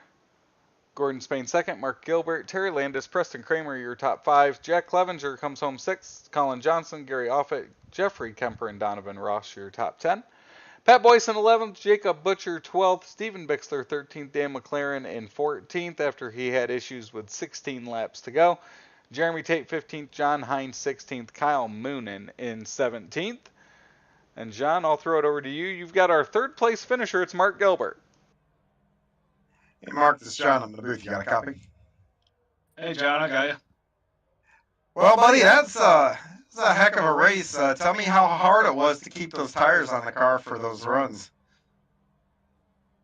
Well, that was my strategy the whole time, was to just pack my quarter inch up. I was just praying I didn't get ran over when I was doing it, but luckily we had some green flag laps there and some long runs, and I'd let everybody go by, watch them burn their right front off, and I just slowly pick them back off one by one. Well, by protecting your tires for as long as what you did, did you feel like, how did you go about doing that? Was it being easy at the beginning of the run, or was it just trying to be more consistent, keeping the car straight, not pushing it, and were you just trying to run to a lap time, should I say? Yeah, it was just, for me, it was all about just backing the entry up and not dive bombing it and burning up that right front and then just easing back into it. And once you got into a rhythm of it, you kind of just ran a very consistent lap time after lap time after lap time. And that's what I talked to myself about before the race, was just, you got to manage the tires. I ran an official here to start the week, and I didn't know that. And little did I know, I went straight backwards. So, yeah, it was a good learning experience for sure. Well, awesome, man. Congratulations on a really solid run tonight. Who would you like to give a shout out to? Everybody at Venom Racing, W Energy for Focus Concentration Energy to get me through this race, RCP Cockpits for this rig they got me in, and shout out to Keith and Gordon. I don't think I had anything for them. It was just kind of a good points night for us. We just rode around. We'll take the podium, and we'll see what we can do next week. Awesome, buddy. We look forward to watching you again next week, and have a good week. You too. Thanks, guys. That's Mark Gilbert, our third place finisher. And Travis, who have you caught up with? I've got our second place finisher and our Flatline Racing Bodies hard charger, Gordon Spain. Gordon, up 9 spots, a second place finish. Walk us through that race here at Texas tonight for you. It was a good, clean race. Just try to keep it consistent and not drive over my head too much and keep it pointed in the right direction. Had a fast car. So we go through that second round of green flag pit stops. You come up, cycle around into the top 3. What were you hoping maybe happened there to give you a chance to battle with Keith for the win? Oh man, I was hoping I'd just be able to slowly run them down, but just couldn't quite do it. Kind of run them down a second or two, or second and a half, and kind of stalled there about 4 seconds behind them. Well, in the great race here at Texas, is this a track that you've spent a lot of time at, or is it is there something about this track that just clicked with you tonight? Nah, I think it's definitely started treating me better. I've never really been much of a Texas fan. I still don't really like the track, but definitely starting to treat me a little better. I can say that. Well, a great run. You come home second. You pick up that Flatline Racing Buddies hard charger. Who are the people and those sponsors you want to give a shout out to tonight? I just want to thank the league for giving me the opportunity to run with everybody. Thank you for broadcasting, and yeah. Well, great run, Gordon. We look forward to talking to you again soon here on Thursday Night Thunder. Sounds great. Thank you. That's our second place finisher, Gordon Spain. And John, I'll throw it back to you. You've got our winner, Keith Jackson, in Victory Lane. I do, Keith. It's John. You got a copy? You betcha. All right. First thing I'm going to ask is, did you look at your tire wear, or how much tire did you have left at the end of that? Yeah. I'm only asking because that last lap coming off of 2, I thought you had a big problem. Yeah, it was. I think the outside was 86, and the inner and the center was 66. Wow, you still got that big push coming out of the corner. Yeah. That car took off on you, and I was like, oh, man. But nice save, and walk me through your race. You and Dan had a pretty good battle there, and unfortunately, I don't know what happened to Dan, but, man, you guys had a good battle through the middle of that race. Yeah, he kind of taught me how to get through 1 and 2, and that's when I was able to, because beginning of the race, he checked out on me and Kyle, and I had nothing. I could get 3 and 4 all right, but 1 and 2 was killing me, and then that think it was that second yellow, might have been the first yellow, the only yellow. I was able to follow him in there and kind of see how he was running that corner, and I was better in 3 and 4, and I was able to pace him in 1 and 2, so it just worked out where I could get a run on him coming out of 4 and shoot underneath him there on entry into 1. Well, tell me, and I touched on this during the broadcast, and kind of take everybody in the helmet here your helmet here for a minute. How hard is it to race and save tires and all that at the same time?